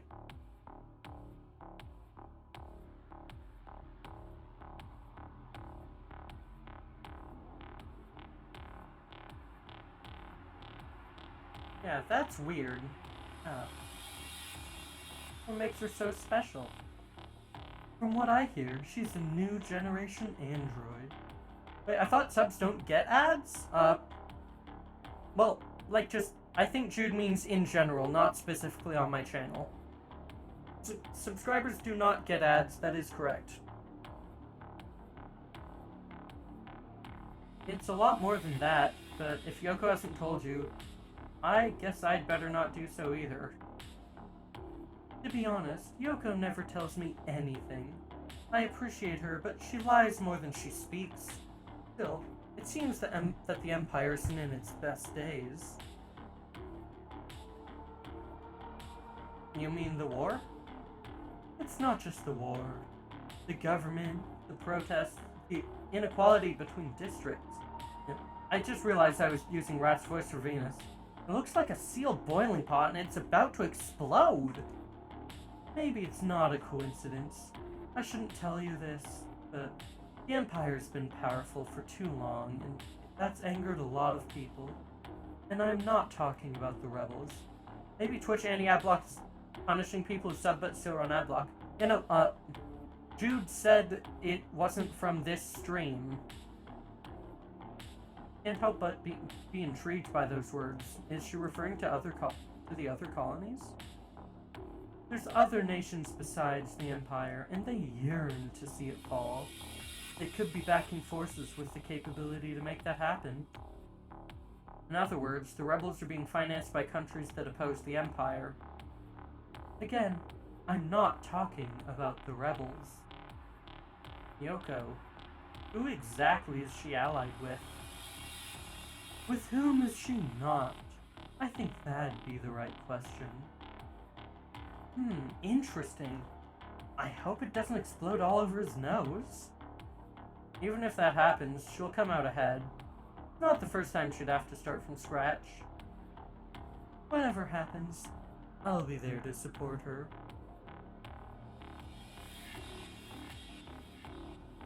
If you don't mind, I'm going to go to that change room and put this thing on. Venus and Rat nod and continue talking as I walk away. I take off the clothes and put on this strange armor.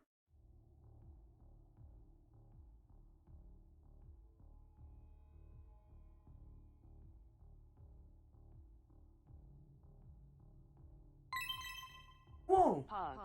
Yeah, thank you very much, Alexa, for subscribing with Twitch Prime for the 3rd month. Thank you for continuing to use LMOS. It looks very, hot. Yeah, that's a really good outfit. I like that.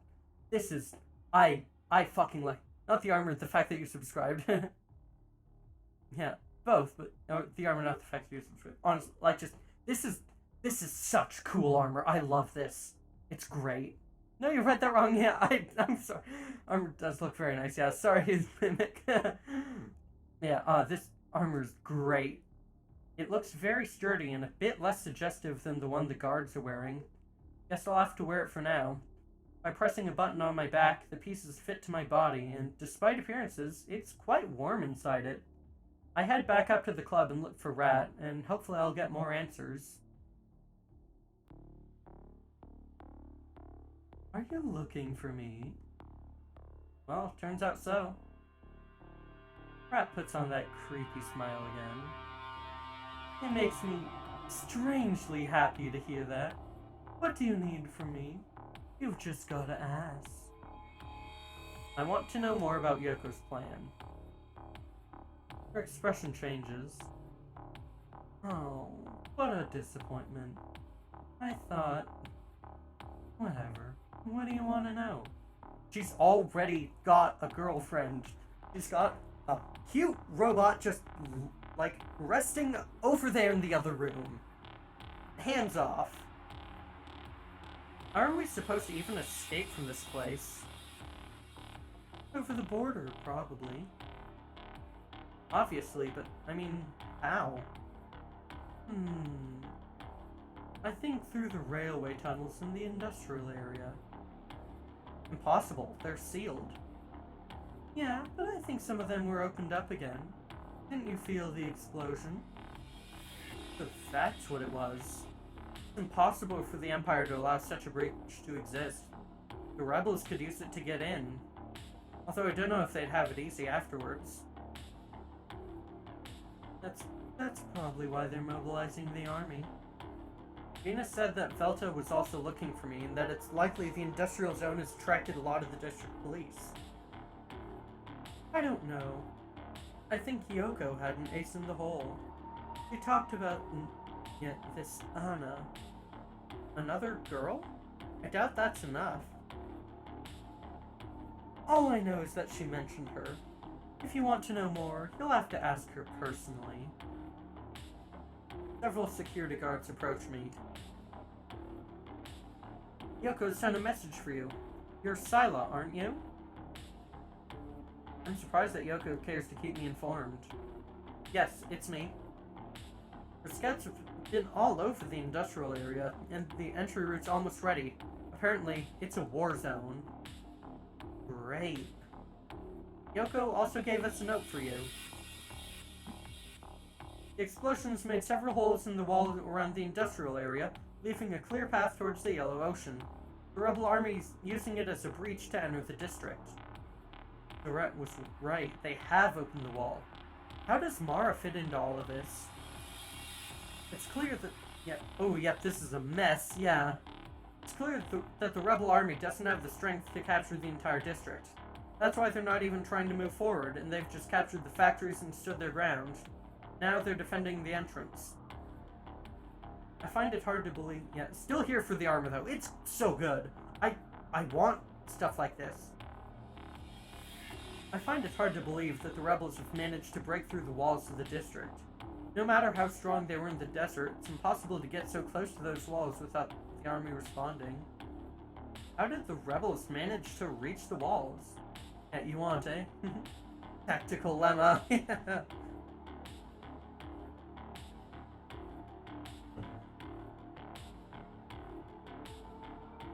Yeah, combat mode lemma. Still just as chubby, now with plasteel. It seems that the rebel group who came was rather small and not their main army. Since they approached the point a little far from the front, the Empire's been slow to react. Could they be planning to bring in reinforcement? Reinforced chub, yes! God, someone should draw that. I wish I had money to commission it. Don't forget, every subscription and share and donation helps a lot. Hello, stream. Hello, Derpy. Lovely to see you. Maybe, but the Imperial Army will arrive in a matter of hours. And there's another thing.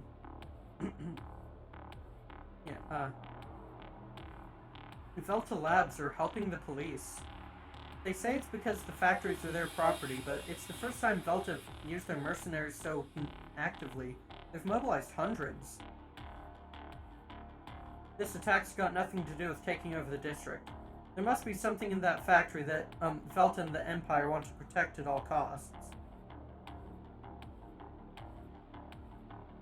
Maybe that's the clue that was missing. Mara. Synergia project, the Singularity. Is that what they're trying to defend? Those machines that Mara told me about, they might be trying to steal them. If the ace in the sleeve of the Empire fell into the hands of the enemy, it could change the course of this war. Do you know anything else? That's all. Yoko said she'll be back soon to get you out of here, so I won't settle down. Oh, and she said that you shouldn't use the holonet under any circumstances. The state's looking all over the net trying to track you. Well, thank you. Both guards march to the outside of the club.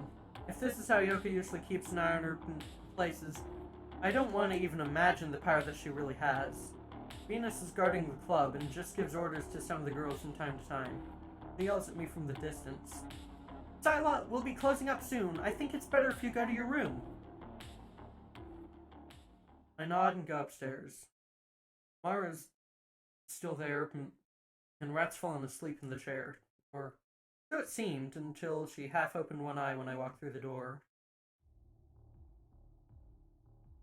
Are you tired? It's been a very long few days. Twitch buffers less on PC is something I've noticed. Yeah, the Twitch app sucks so hard. It's awful. Don't, if you can avoid using the Twitch mobile app and use desktop instead, you will have such a nicer time. You will have an infinitely better time. It's been a very long few days. You can rest. I'll watch Mara now. You should get some sleep. You're gonna have some rough days too. And she gives me a lewd look. Don't worry. I won't do anything to you while you sleep. Although it's not because I don't want to. Gross, right? Yeah, that was gross. I lie next to Mara carefully, in order to not unplug any of her wires. Lying next to her helps me relax, but I can't sleep. My protocells are probably a little bit altered right now. At the very least, that'll help me be alert and act when Yoko returns to get us out. Cute love, yeah. The last generation. Imperium in Imperio. Or Spinoza. Let's recap. Yoko gave me an android that turns out to be more human than anything I've ever seen before. This one's made by Velta, and it's obvious that Darla and Kyle didn't seem to track Mara through me, but I forgot the Star Trek part, yeah. How did they know Yoko'd sell it to me? Maybe it was just a coincidence, or maybe they wanted to watch Yoko from the beginning. Anyway, Mara turned out to be like a human. She has singularity, and that's forbidden by the government. How does Velta plan to even sell an android like that? Then there's the hacker Saul, who's been interested in me and Mara since this all started. Up till this chapter, the game had me thinking Yoko's game was more of a Sukaban thing as opposed to, like, an insurgency, yeah. On top... Yeah. Then there's that hacker Saul, who's been interested, in me and Mara since this all started. On top of that, according to Mara, he's an android connected to her in some way. Too many loose ends, and now this explosion with the rebels attacking the district. Velta's convinced the state that I stole Mara and I'm considered a traitor, so I no longer have a place in the Empire, the place where I've spent my whole life. I hear a noise downstairs that wakes me up, and when I look, I see that Rad isn't in the room. I go to the door and open it carefully so that I can slowly stick my head out. I walk it to the balcony and take a look at the main room of the club. Venus is dressed with some girls in military clothes. Could they be from the army? I don't think so. It doesn't look like it. They all look gloomy and use night vision, but now that I notice, they're small. Something touches my shoulder from behind. Are you awake already? Let's go downstairs. They've come for you. For me? Yes, don't worry. They're on our side. I go down the stairs next to Rad, and I approach Venus.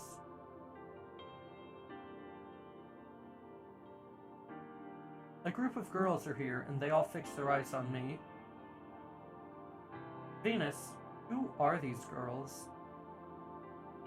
We're not on Velta's side, not with the police, and not with Yoko, really. We come on her behalf. She points her finger towards where Mara is. We're going to stay here for a bit. You must not scream, nor try to do anything strange.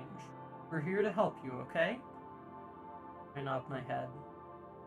Who are you? What do you want? We are Anna, the ace in the sleeve of the first machine. Your only chance of getting out of here. The girl takes off her mask and let me seize her face. It's a different face, but her hair is white, like Mara's hair. You don't have a choice. Yoko will come soon and take you all to the industrial zone, and from there you'll escape. For now, I suppose you should fraternize a little. Oh, You are my favorite android. Thank you very much, Happy Molly, for the $10 donation. I really appreciate it. When the rest of the girls come forward, and take off their helmets. They all have white hair. The place is safe. The girl in front of me breathes a sigh of relief. Well, Sila, I'm sorry we've been so strict with you. We were afraid that the operation wouldn't go well. As I told you, we are Anna, Mara's sister. However, each and every one of us has her own individual name and serial number. I'm Marcia. She extends her hand towards me and I shake it. Yeah, all of them cute. Yeah, they're really cute. We all know you here, so you don't have to introduce yourself. Don't worry. They're the rest of the rescue team. I'm Julia, Marcia's right hand. And I'm Miu, her left hand. And this is Asenka. She's a little quiet. Hi. I bow my head and try to understand all this. Mara's sisters, that is, the androids she was raised with. Wait, Mara's sisters, does that mean you all have some sort of uniqueness? I've got no idea. Technically, yes, but you never know for sure. How did you know where she was? How did you go through the police and the commotion? There's explosions. Did Yoko send you? All in due time. I understand that you've got many questions at the moment, but luckily we're prepared. For now, it's best to stay with Mara. We have to take care of securing the site correctly, but we'll come back to you in a moment. The girls begin to inspect other areas of the club and set up cameras and a security perimeter. They're very professional. Yeah, I go up to one of the girls. She seems really absorbed in her work. Miu, right? Oh, Tyler. Yes. What do you need? I was impressed by how skillful you are with all this, and yet you're very similar to Mara. You look alike, but at the same time you're very unique. Thanks. We were prepared for this, so it's just protocol, and we're especially motivated. I'm surprised at the devotion these girls processed for me without even knowing me. We learned some of our methods from you. Believe it or not, there's a whole school about fighting androids and cyborgs based on your insights. It's an honor to meet you in person. Wow. Thanks, I guess. It's just... Sila, please don't distract the girls. You'll have time to talk when you get out of here. Sorry, boss. Yeah, I'd better go with Mara. We'll get back to our conversation, Miu. Sure. The cute little smile. I like it. It's adorable. I decide to go back upstairs to see Mara. She's still lying there. They're all very similar, with that white hair. I'm starting to feel like the center of attention of this whole circus that's been set up in the last few days. It's amazing that all of the problems the Empire's facing lately, they decided that Mara and me are one of the main ones, to the point of causing such a commotion by searching the entire district. And now the rebels, along with this group of androids, they all want me to get out of here as if I were some kind of chosen one. Self-voicing. No. Self-voicing disabled. I do not want self-voicing right now. Sorry, I'm voicing it just fine. Me. Chosen. They chose me. Incredible. To make matters worse, everything happened because I fell in love with a machine many years ago. Since I was a child, the story that I'm special or different has always been with me. And, of course, Velta's making sure it stays that way. I go back to the main room downstairs.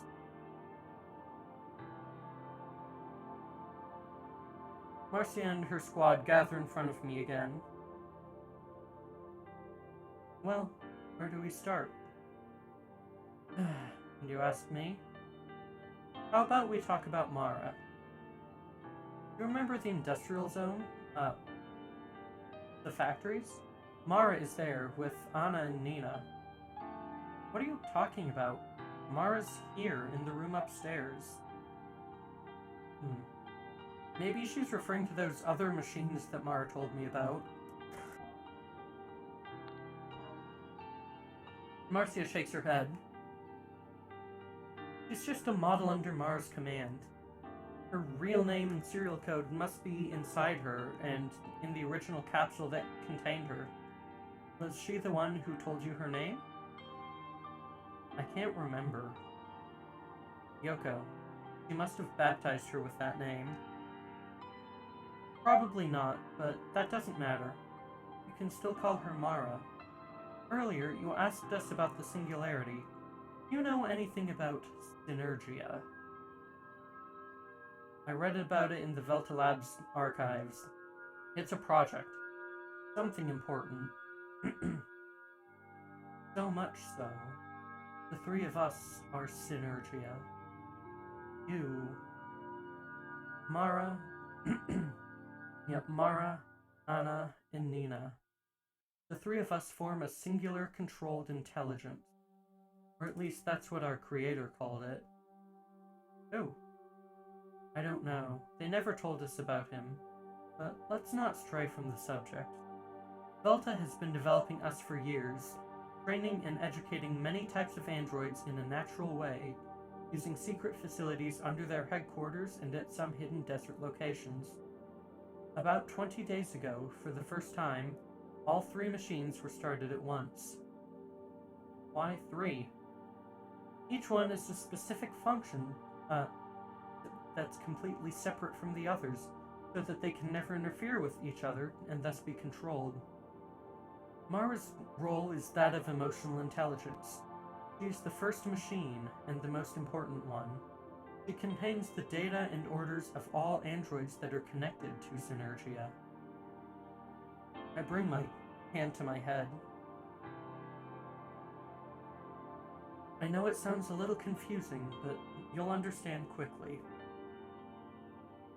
It seems like a lot of trouble for a new generation of androids. Mara works like a hive mind, so we're able to empathize with other androids connected to Synergia, even without seeing each other. That way, if you manipulate the machines, you can manipulate all the androids. That's such a dangerous and unstable system. Why would Velta create something like that? It's not so unstable. Let me continue. We are Anna, the combat force, and we're trained to be effective in any confrontation, but also in escort and security. Anna is the second machine and is dedicated to taking care of the physical condition of all androids connected to Synergia. That's why we were able to easily locate Mara when she stopped working. When we found Mara, we found you. Although we would have gotten here anyway, Yoka saved us some time by sending us here directly. You understand now why Mara and Anna should never be connected?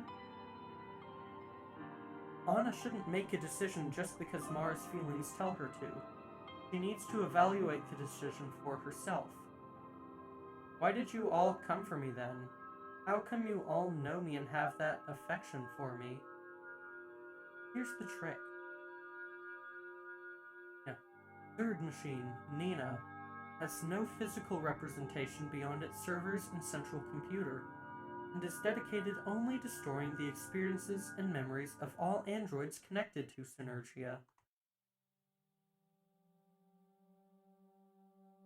That way, by accessing Nina, you can manipulate Mara and Anna without scripting their behavior, and therefore without dehumanizing them. It's the door that stops and handles the constant expansion of the other intelligences, but also the key that would allow Velta to control us. Modifying memories. That's why when Mara manipulated the third machine, she manipulated the intentions of all of Synergia's androids. This part's funny.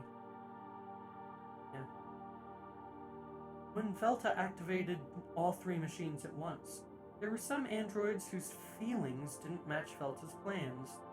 These androids started looking for a way to escape. They found it. A complex cooperative plan with the Desert Rebels to extract the 3 machines that make up Synergia on a train, without any being turned off at any time. Otherwise, the androids would lose their memories and it would be futile. Those androids, eager for freedom, modified Nina so that all of Synergia would work together in this escape plan, but they didn't eliminate their feelings towards you. Ironic, don't you think? And why didn't they? It's the big unknown. The only way to know that would be to access the third machine database and see who modified the data. I have the slightest suspicion that it was Sal. You'll have to ask him directly. Or maybe Mara knows it too, but they're both asleep right now. When they wake up, you can talk about all of this. That means she'll wake up? The 3 Synergia machines had to go into sleep mode while being transported to the trains. The rebels loaded Nina and Anna first, so we could help them protect the train. Mara's being withdrawn right now, but it's the biggest machine and it's taking some time. However, when she connects to the train's batteries, all her androids will regain consciousness. That reassures me. All of this is incredible. You could almost say that everything that happened with the Singularity years ago is being repeated now, but there's something else here. These androids are alive. They have feelings, and even if they've been manipulated, they deserve to get out of here. What now? Now, we take Mara and leave the city forever. Good. Explain to me what I have to do. Just like that? Don't I have to convince you? No. This place turned its back on me years ago. Now they've done it again because I love an android. I'm going with you. Some of the girls around listening to the conversation try to hide their joy. Oh, gay! Oh, that's adorable! Oh, that's cute.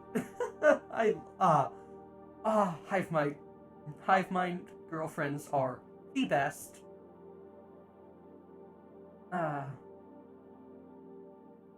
When the time comes, you'll have to take Mara with you to the train. We'll cover your back. Problem. The Empire won't just let us escape. I get that the explosions were how the rebels got in the first place, but I'm sure that exit's well guarded now. You're wrong. There are actually several explosions. 2 covered the entrances to this area, and another opened an exit to the desert. But that hole hasn't been used and isn't going to be used. All the turrets and cameras surrounding the wall have been hacked by the rebel army. But I'm sure the Empire will defend those exits by whatever force necessary. It's only a matter of hours before they have sufficient power to launch an attack and come after us, but they don't know anything about the train. They believe that this is nothing more than a terrorist attack, and only Velta knows what we're truly going for, but they're unable to say everything because everything was done in secret.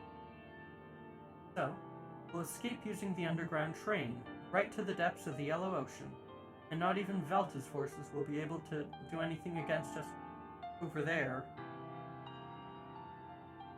And what prevents Velta from recreating these machines and trying to enslave a new generation of androids? Nothing. But we'll have to think about that in the future. For now, we have to get out of here alive. Mara's gonna get to see the Yellow Ocean. Yeah, I can't wait. This can work. Let's just hope this plan actually does the trick. There's so many things that could go wrong. The construction plans for the industrial zone are old, so Velta's going to have a hard time getting around, and they'll have even more trouble finding the tunnels. Even if they could find it, the exit's in rebel territory, so it'd take weeks, if not months, to launch a full offensive. We'll be out of here in hours. So, Sal, did he coordinate everything? Sal, I wouldn't know how to tell you for sure, but it's possible that he worked with Mara from the beginning. He's been running this operation the whole time, right from the industrial zone itself. Mara had already mentioned it, so all of you Sal, Mara, aren't you just one person? No. If you're not one person, or a large number of androids, what are you? Something new, I guess. We might be able to share experiences, but we're individual beings, and each of us experiences those feelings in our own way. That's incredible. It explains a lot of things. Saul tried to take us with him back in that warehouse. Does that mean that Mara only came to me in order to convince me of the same thing? From the moment she walked through the door? Again, you'll have to ask her that when she wakes up. It'll be soon, don't worry. One of the girls comes running towards the entrance. Everyone around me prepares their weapons and forms a defense against the front door. Who's coming? I'm not sure yet. A few ships have parked in front of the store, but they are all trespassing all surveillance measures. Could be Yoko. I hear the lock on the door and the knob turns slowly. The sound of rain can be heard with intensity, and I can see the girls prepping their fingers to pull the trigger. Red figures appear on the other side of the door. As they cross the threshold of the door, I can see Yoko, accompanied by the best in her gang. Hell yeah! Oh, I can't wait for this. This is gonna be awesome. Sila, I'm glad to know that everything's going well here. Yoko? Why didn't you call? Almost gave us a heart attack. Cut off communications following Sal's advice. To eliminate the risk of being tracked. Well, why did you come here? Are we leaving? If everything goes according to plan, to take us to the industrial zone. Yes, everything went according to plan, and all 3 machines are mounted on the train, so everything is ready to sail. Mara should wake up from her dream soon. Thank goodness. Great. The girls and I will get ready to leave. Sila, you should go up for Mara. We leave in a few minutes. Hurry up. This won't be over until you and Mara leave the district. You seem to care a lot about me now, considering you got me into all this.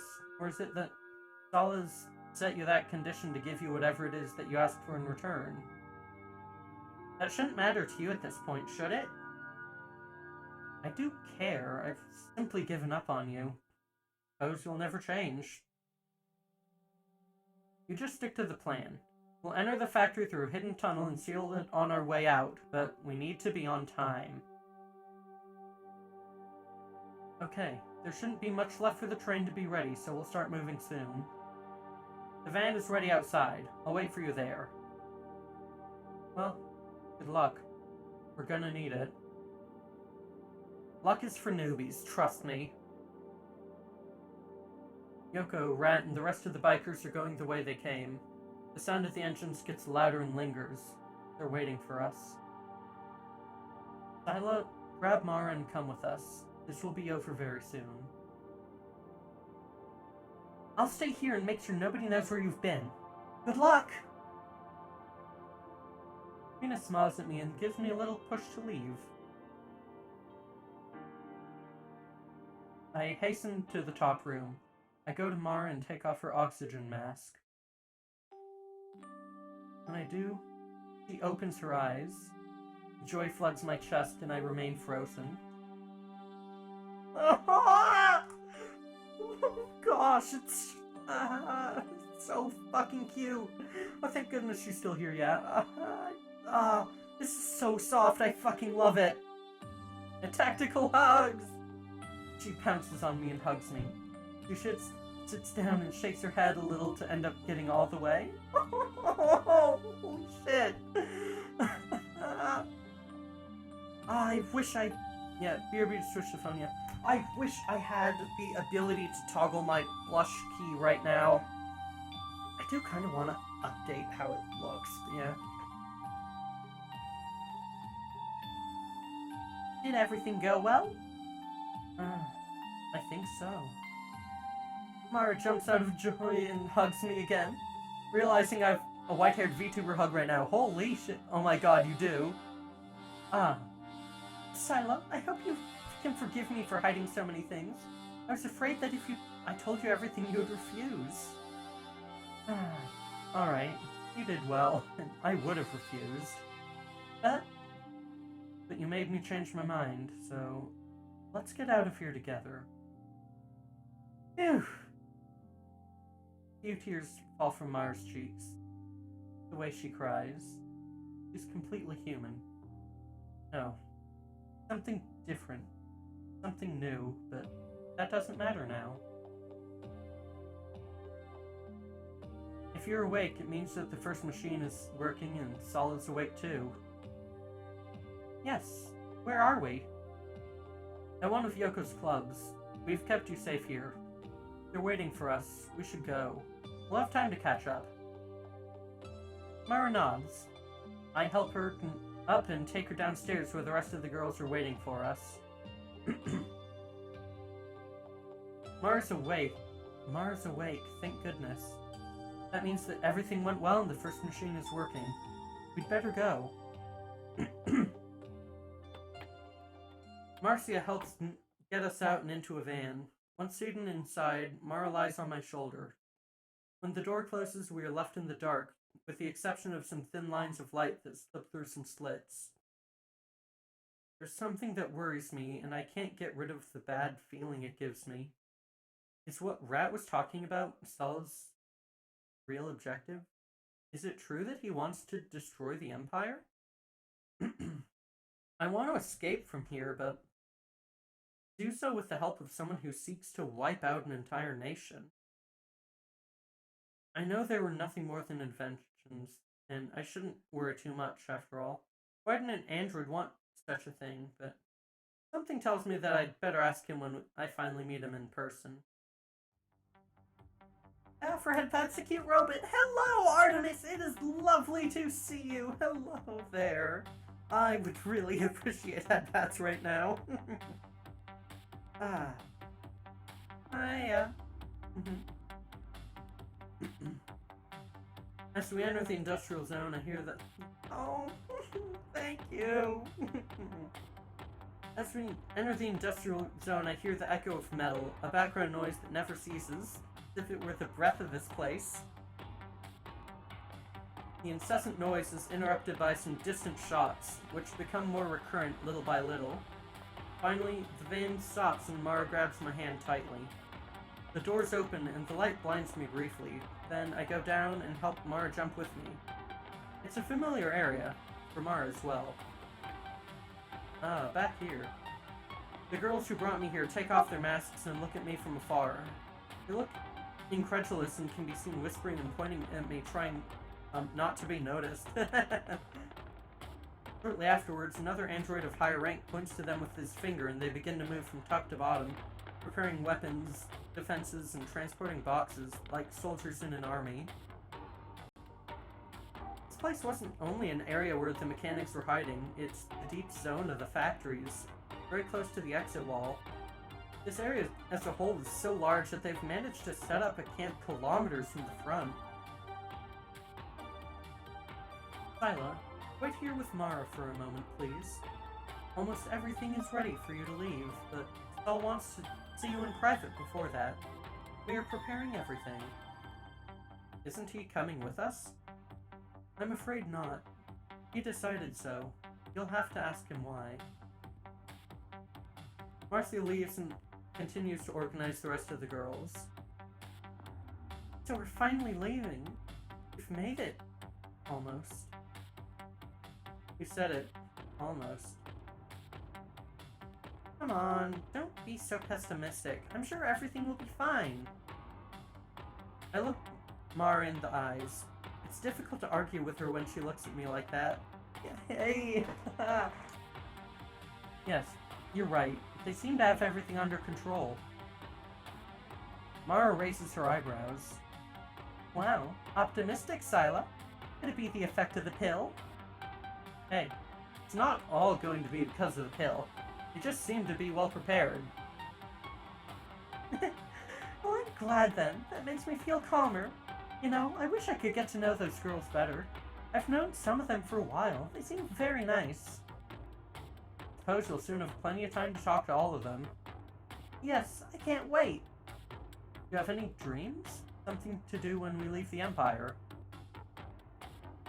My dream was to be with you, so now I'll just stay with you and the rest of the girls.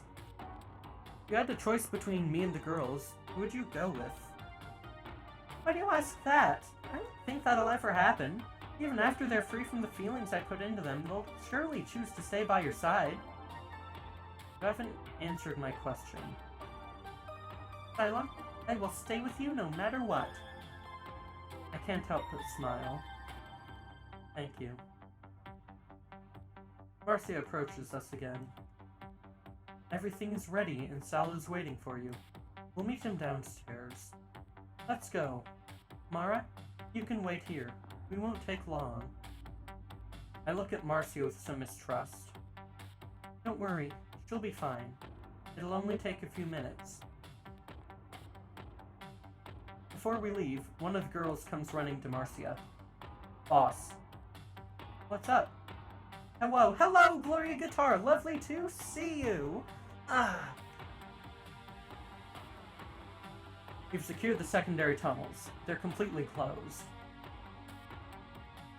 Asenka looks at me briefly before fixing her eyes on Marcia again. Well done. You can prepare to get on the train. Actually, I would like to ask if I can go to the front.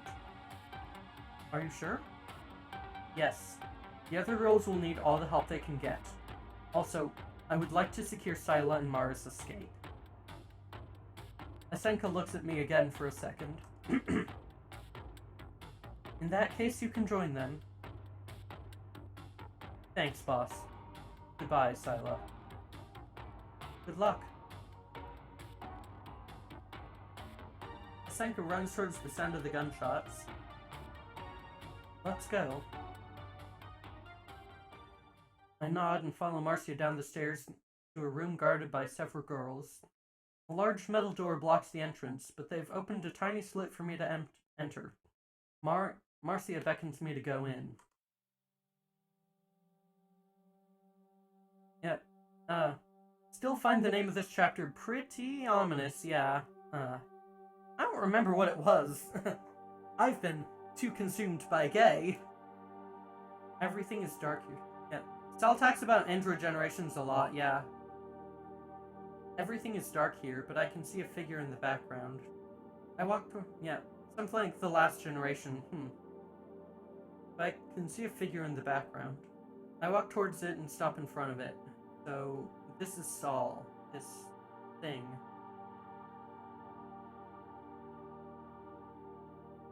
Sila, we finally meet in person. Forgive me for looking like this. I guess I'm not as you expected. I'm sorry to disappoint you, if I have. It's not the first time I've seen an android like that. Years ago, I saw one of the 4th generation androids connected to all kinds of devices. Is that what you really are? A machine eager for power? If so, yes, you disappoint me. Saul looks down and waits for a few seconds before answering me.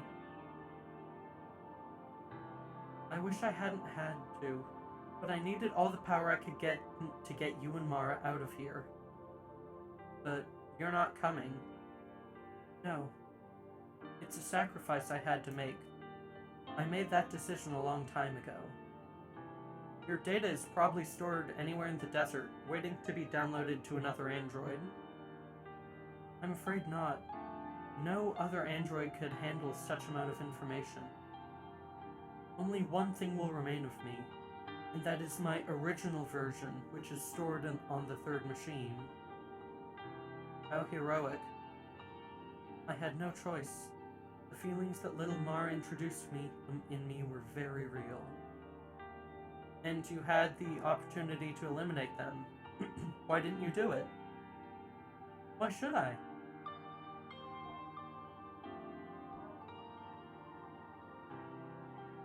Why should I? They were real as any other human being would feel. To erase them would have been a terrible idea. What better way to come into the world? But there's more to it than that, isn't there? You haven't done all this just for me. For you and the rest of the girls, although they will lose Mara's memories when they reach the desert. Once there, it will be their decision to continue with you or not. Don't take me for a fool. There's another reason. You've managed to bring the rebels here. I asked for it. So now you lead them. Not at all. The rebels are governed by a council of many members. I am but one of them.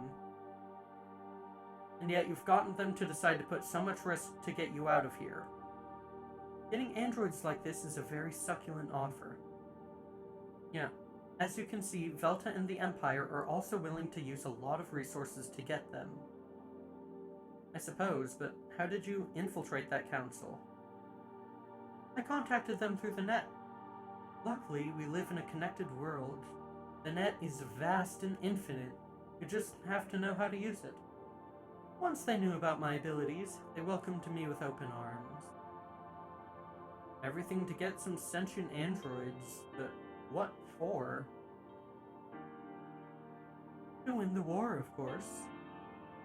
And to get the androids' freedom. Well, that was the plan.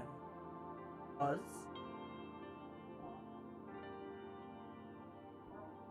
Yes. Luckily, when I arrived at the council, I managed to make them see reason. Not all androids deserve freedom because they don't all feel. Many are simple machines. Respect for Sal dropping! Oh. Surprised you say something like that about your own species. No. My species are only those who were born next to me. Wait, why are the rebels still fighting then? To destroy the Empire, evidently. What? It can't be. That was right. My worst suspicions were true. A drop of sweat runs down my forehead. Why? The concept of androids in the Empire has been incorrect from the beginning. It is a nation built upon the suffering of humans and androids, and yet humans and androids have been nothing more than an extension of that suffering. Machines to consume, not to progress. Everything is wrong. Is that why you... plan to destroy it? It's ridiculous. There are millions of people living in the Empire. They're not responsible for the decisions the government makes. I think you're wrong. With their complacency, they've allowed the Empire to become what it is today. The people of these walls are a corrupt species. You just have to look at other countries and see how different things can be. Even so, I don't wish them anything bad. But you'll cause them suffering anyway. The Empire is a tumor that must be eradicated. Its growth has been exponential in the last century and will end up devouring other countries that do not have the means to defend themselves. It is a brute war machine that only wins because it squanders its resources on expanding its military force. And why are you telling me all this? Are you so deluded that you think I'll take your side? You won't? After all the Empire has done to you, the suffering, the humiliation, you're completely subjugated until Mara and I were able to synthesize that antidote for your medication. Maybe you machines still have a lot to learn from humans. I don't owe you anything for freeing me from that drug. That was your decision, and I think it was a terrible one. Look at you. You're no different from those proud androids from years ago, trying to devour everything in their path to reach their maximum potential without considering the repercussions on the people around them. It's your proof of the success of this new generation of androids, a faithful representation of the principles of the Empire embodied in a machine. Don't you even realize how ironic your speech is? You're clearly the closest thing there is to a human without actually being one, and that means you're capable of a lot, both good and bad. Your feelings have corrupted you, and while I don't know exactly what drove you to do all this, I do know you're just a bitter thing and lack any empathy. You're wrong, Scylla. No matter how much the Empire's done to me, I would never wish anything bad on the people who live in it. They made me what I am, for better or worse. I've got so many takes on this, but it's already 10, and I thought that VN would be over by this point, so I'm gonna get to the next chapter title and finish up. Oh, I guess you're a box of surprises till the end.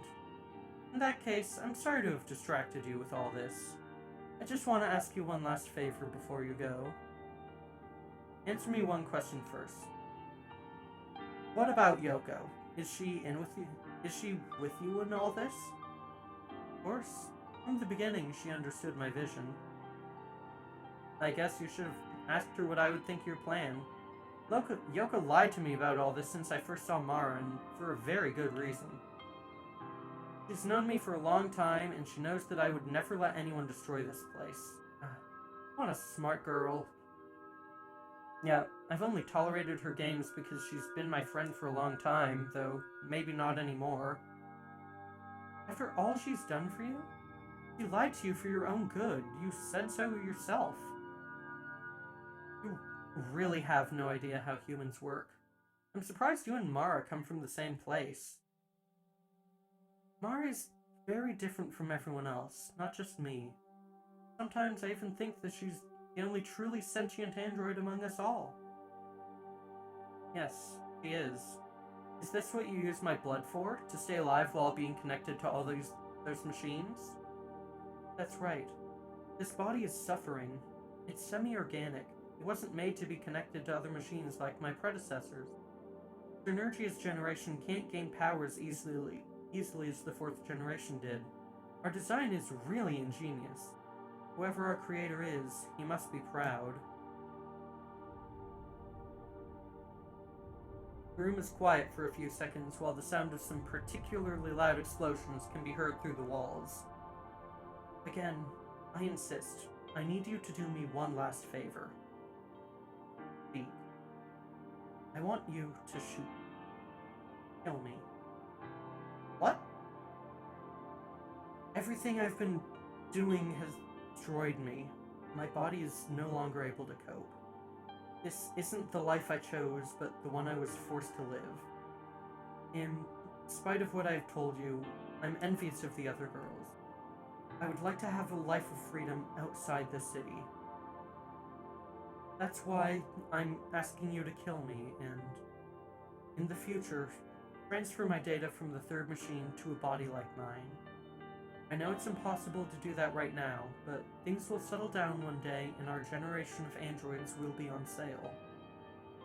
All I ask for you is to find an empty body and allow me to live in a mind that hasn't been corrupted, unlike the one I have now. My entire plan is ready to be executed. Your escape and the fall of the Empire will happen whether I'm here or not. If I shoot you, what will the other girls do when they hear it? I'm sure the sound will get lost in the echoes of the gunshots up there right now. They'll barely be able to hear it through these huge iron walls. I pull my gun out of the holster and point it at Saul's head. Thank you. It's a shame what you've done with that body of yours. What a waste. I know. I promise I'll put the next one to better use. I'm afraid that won't happen. There's something about him that tells me if I bring him back, he'll end up being dangerous again. Till we meet again, Sila. I pull the trigger and his body falls backwards, just to stay still a moment later. The bullet has gone through his skull and his brain is now scattered everywhere. Maybe this was for nothing. Maybe he predicted this and already has instructed someone else to bring him back, but I won't let it happen. Come to think of it, Yoko's still out there. For now, I'll focus on getting out of here with Mara. I'll take care of her in the future. Hopefully she'll come to her senses. I walk up to the big iron gate and tap 3 times. The girls open it and let me out. Marcy is waiting for me outside. Everything alright? Yeah. It seems I haven't heard anything. Well, then let's go back upstairs. There's no time to waste. We go up the stairs to the area where I was before. Mara is there, waiting for me.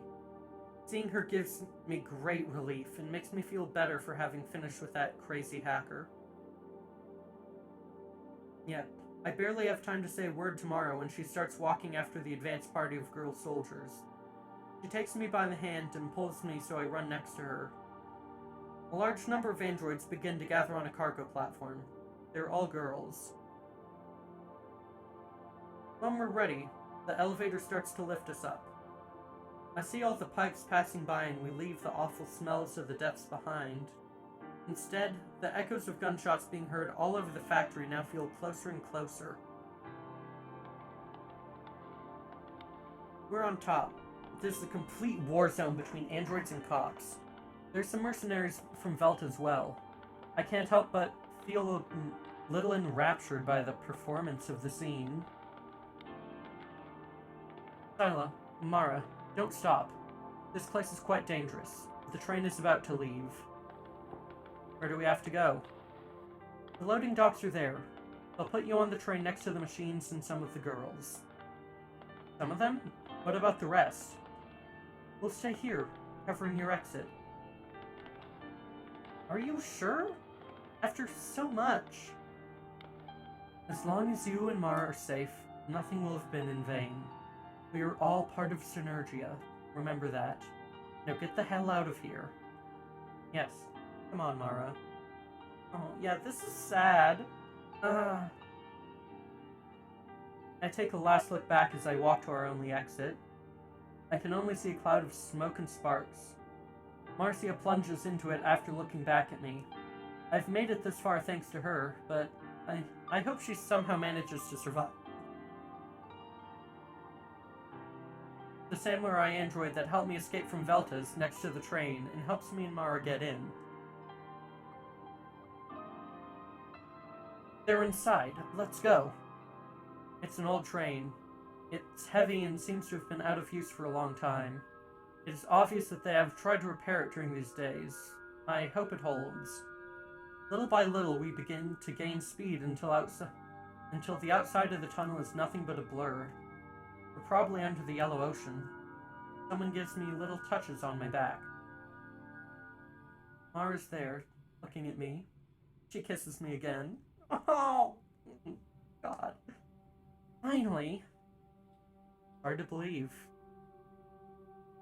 I needed someone who could really love me, and here you are, with me. I don't get you.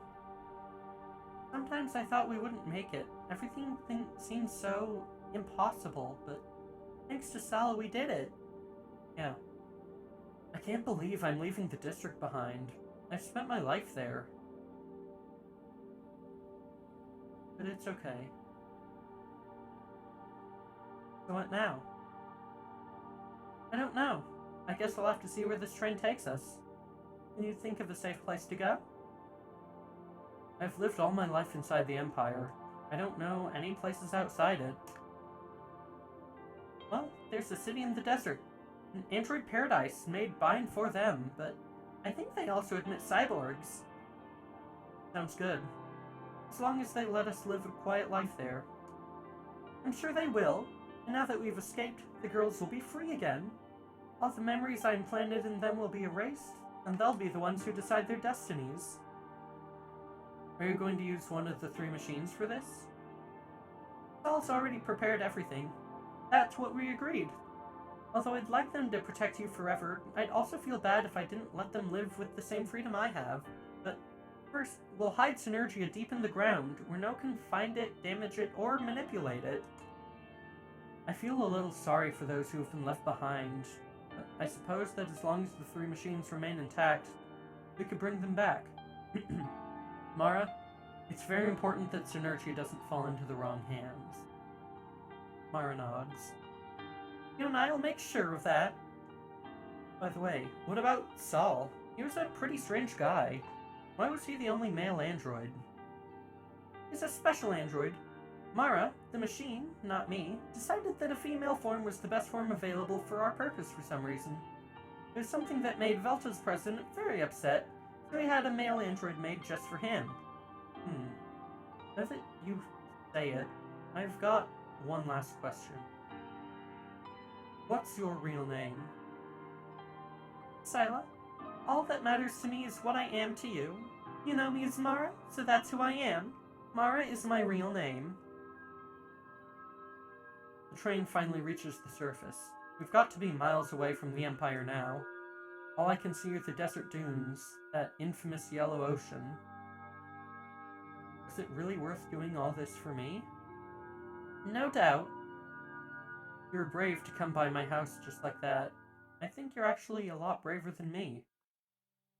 I was very nervous, but in the end everything went well, and that's all that matters. I hope the rest of the girls will forgive you for forcing them to do all this. They have feelings just like you, and they might hold a grudge against you for it.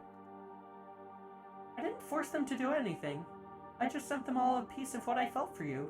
Nothing in me is fake, I swear. I believe you. And yes, I was very brave to go to your house alone. Who knows what you could have done with me? You could have just handed me over to Velta. But you came to my house because you knew I wouldn't. How? I just knew. So your plan was to seduce me. What's so funny? I did it, didn't I? Yes, with a lot of lies in between, but yes, you did it. That's what matters. The end justifies the means. Is that your philosophy? Hey, why are you looking at me with that face? Of course not. Don't make me feel like a villain. Even my plan was a little Machiavellian, but it worked. We're together and that's what matters. I always thought that none of this would hurt the rest of the girls. If it was otherwise, I wouldn't have done it. I guess you've saved a lot of other androids too, so I can't complain. I'm sure the government in Velta will cover all this up. I don't want to imagine what could happen if people find out that a new generation of androids escaped right under their noses. Sooner or later, they'll know. The rebel propaganda machine will ensure that it gets out, but we can't know which side people choose to believe. We don't have to worry about that anymore. We might still be together and we've escaped, but the world keeps spinning. I hope that place you're talking about really is safe. Trust me. Look. I look outside and I can see some buildings scattered all over the desert, followed by long lines of pipes. What stands out most of all is a big city that I can just make out on the horizon. It must be the city where the whole conflict's focused right now. Once we manage to get away from there, we'll be too far away for the Empire to reach us. It's unbelievable that this is the first time I've been outside those huge walls. I'm a little unclear on how much of Mars' personality is this particular android and how much is the first machine. I'm not entirely sure either, actually.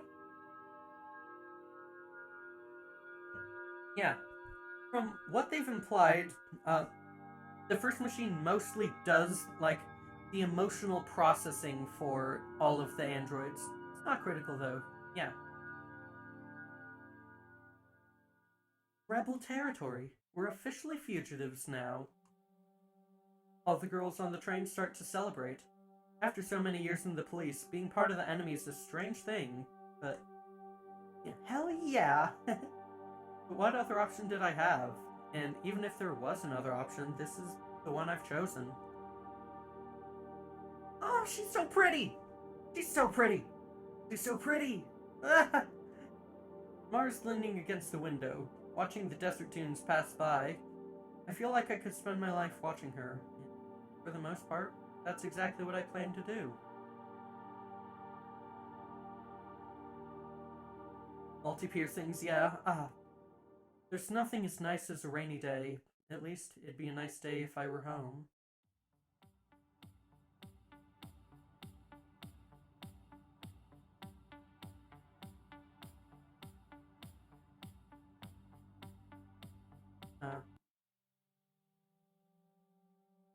I don't... yeah, this feels like epilogue now, so... Also, unless I have some severe chapter 2, this does feel like the end, yeah. Today, we bring you an important announcement from Velta Labs. Just hours ago, Velta announced a new generation of androids, an announcement which has shocked us and many viewers at our home. Many of our viewers at home. How is this possible? The Emperor banned any kind of advances within this field. Velta has reached an agreement with the Emperor and the government so they could release one last generation of androids. This generation is impossible to hack and can only be controlled by us. This will be the last push our magnificent nation needs to win this war against the rebels. That's amazing, but if what I'm reading is correct... yeah, Delta's actually announced 3 Android series. One of them is a combat-focused model, but what about the other 2? You need more than strength to win wars. And, of course, the Empire can't overlook the other problems we've had from before the war against the rebels even started. I could talk about 3 new series. What do you mean they were all stolen? Yeah. I could talk about the 3 new series, but I think it'd be better to see a thorough explanation through Velta's new ad, don't you think? Of course. Today, for the first time on television, we will able to see the first announcement of Velta Labs' new Android series. You might have heard about a new Android generation coming, a generation impossible to hack. But at Velta, we always want to be one step ahead. Our new generation is not only immune to hackers, it's also the most smart, fierce, and sentient generation so far. Future! Fucking using V's as U Roman Empire bullshit. But at Velta, we always want to be one step ahead. Our new generation not only immune to hackers, it's also the most smart, fierce, and sentient generation so far. We're proud to present our 3 new models. Our war model, Eris 1.0, is here to protect our homes, streets, and especially our borders from any rebel threats. Next, we have our terraforming model, Rhea 1.0. 1.0 is here to reforest this desert planet to be full of plants and make our founding fathers' wishes come true.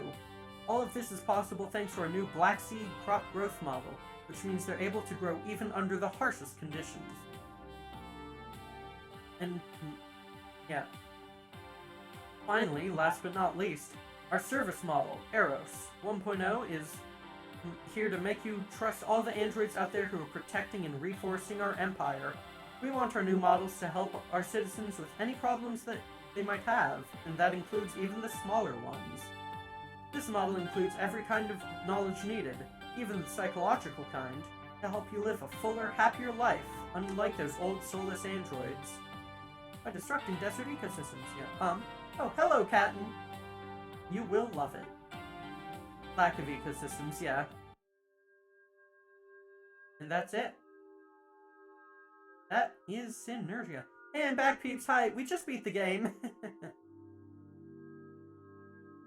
This is really good. This was genuinely... I super enjoyed Synergia. It's great. Complete both endings to unlock the epilogue. Oh no. Okay. What happened? We managed to break free and... Guess I missed a bunch. Yeah, y'all, there so much happened, like, yeah, so Mara and all the other series of androids managed to get free from the Empire, and Scylla came along with them. A lot happened in the last 2 to 3 chapters, yeah. I would really recommend watching the VOD, just because a lot happened, and I don't know if I can explain all of it. Most of the plot was dumped here, sadly, yeah. Yeah, basically, they hatched a big scheme with the rebels to free Mara, to get Mara and the Anna devices and such free, and they did. And they're all safe now, away from the Empire, and yeah, Scylla's with her girlfriend, and it's a happy ending. There is another ending that I will have to complete another time, I guess. Maybe next week? Yeah, we'll see. But it's like 10:18 now, and I am fucking tired. And they don't know who Anna is. Oh, right, yeah, so... Yeah, that was also in the info dump, yeah. TLDR, Mara's whole... Yeah, assholes do that? Yeah. Mara's whole... Mara's line of robots is managed by, by basically cloud servers, and yeah, there are 3 ones that each handle a different thing and do different stuff. Yeah, I don't want to spoil too much. You should play it yourself or watch the VOD. It's a really good game. I really enjoy it. Tripartite command and control system, yeah. But yeah. I want to look at the gallery quick.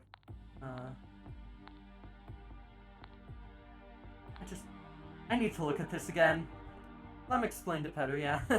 Look at this. Just look at this. It's so good. It's so good. Ah, I love it. Ah, so good. Ah, I love it. Makes me so fucking happy. It is, yeah. But, yeah, that is one of the endings of Synergia. Took me like almost 4.5 hours, but it was worth it. It was really fun. Yeah, I think we should head back on over to just chatting for now. So do VODs get uploaded to YouTube? Yes, they do after 24 hours, thanks to Twitch's limitations on that. Yeah. So,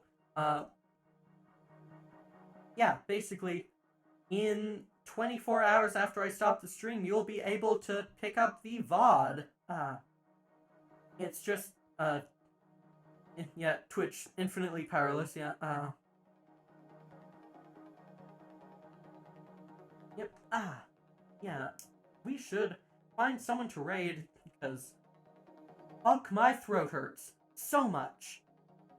It's not even funny. God, I should not have gone that long. That was a mistake. Just uploaded by Twitch? No, I upload it to YouTube manually.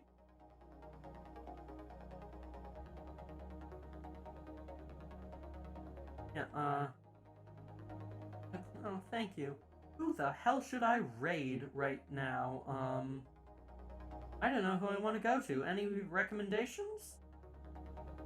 I've raided Yuma, yeah, a lot recently. Yeah, I've raided Yuma a good amount.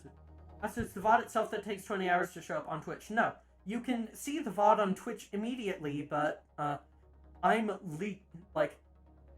yeah. Yeah, so, you can see the VOD on Twitch immediately, but if I want to upload it anywhere else, I can't do that for 24 hours or Twitch will fire me, and I'm out of my only stream of revenue. Once I am out of the list of folks who normally visit, yeah. Let me check something quick.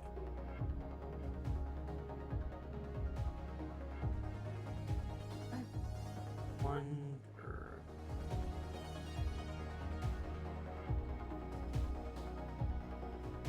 You know...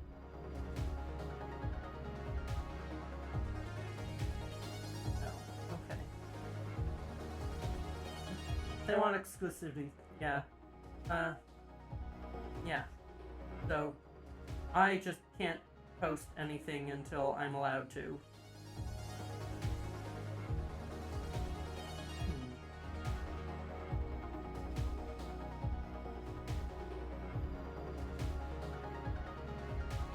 Okay, I am...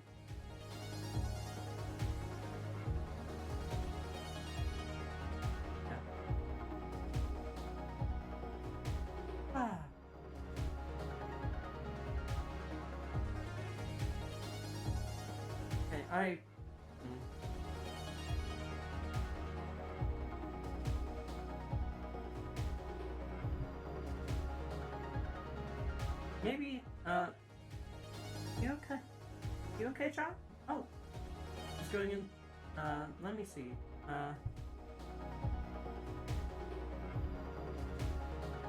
okay.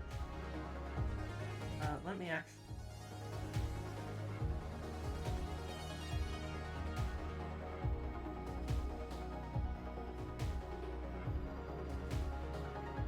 Ooh, sounds good. Huh. Yeah. Alright, yeah, I'll head over there, so... most importantly, we've gotta think up a raid phrase. How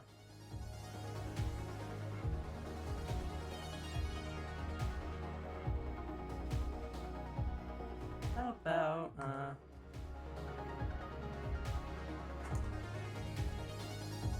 push up and... that's a hard one after that much plot. Using the open source client known as Twire Mobile, no buffering right now, yay! I'm gonna go with this, because that's the real important thing right now. Yeah. We're gonna go with that. K-I-Y-O-K-A-Y-C-H-A-N. Okay. I'll explain the game if she checks that too, so yeah. Yeah, thank you all so very much for watching and joining in. This was a really fun stream, and I had a lot of fun with it. It was, frankly, great. Tomorrow I am going to be doing Final Fantasy XIV as usual. Should be fun, should be neat. Hope to see you all there. Yeah, on Monday what did I put down on my schedule again? I don't remember what I'm planning for Monday. Fuck. Shit. Control! Right, yes, that's it. Doing Monday's gonna be more controlled, and as usual, Tuesday is going to be Soul and Silicon, so keep in mind, any Twitch subscribers will get access to the build going up this weekend, so make sure you are subscribed. Yeah, with that, I'm gonna head over to, wait, who are we rating? Doesn't show up here on this slide. We're rating, Hyokai-chan, who Jude recommended. Yeah, with that, please don't forget to, not only, drop a follow to Hyokai-chan, but also click on their profile icon twice so that your view counts for past a partner. And we are about to start, so I will see you all soon. Sending you over in 5, 4, 3, 2, 1. See you soon!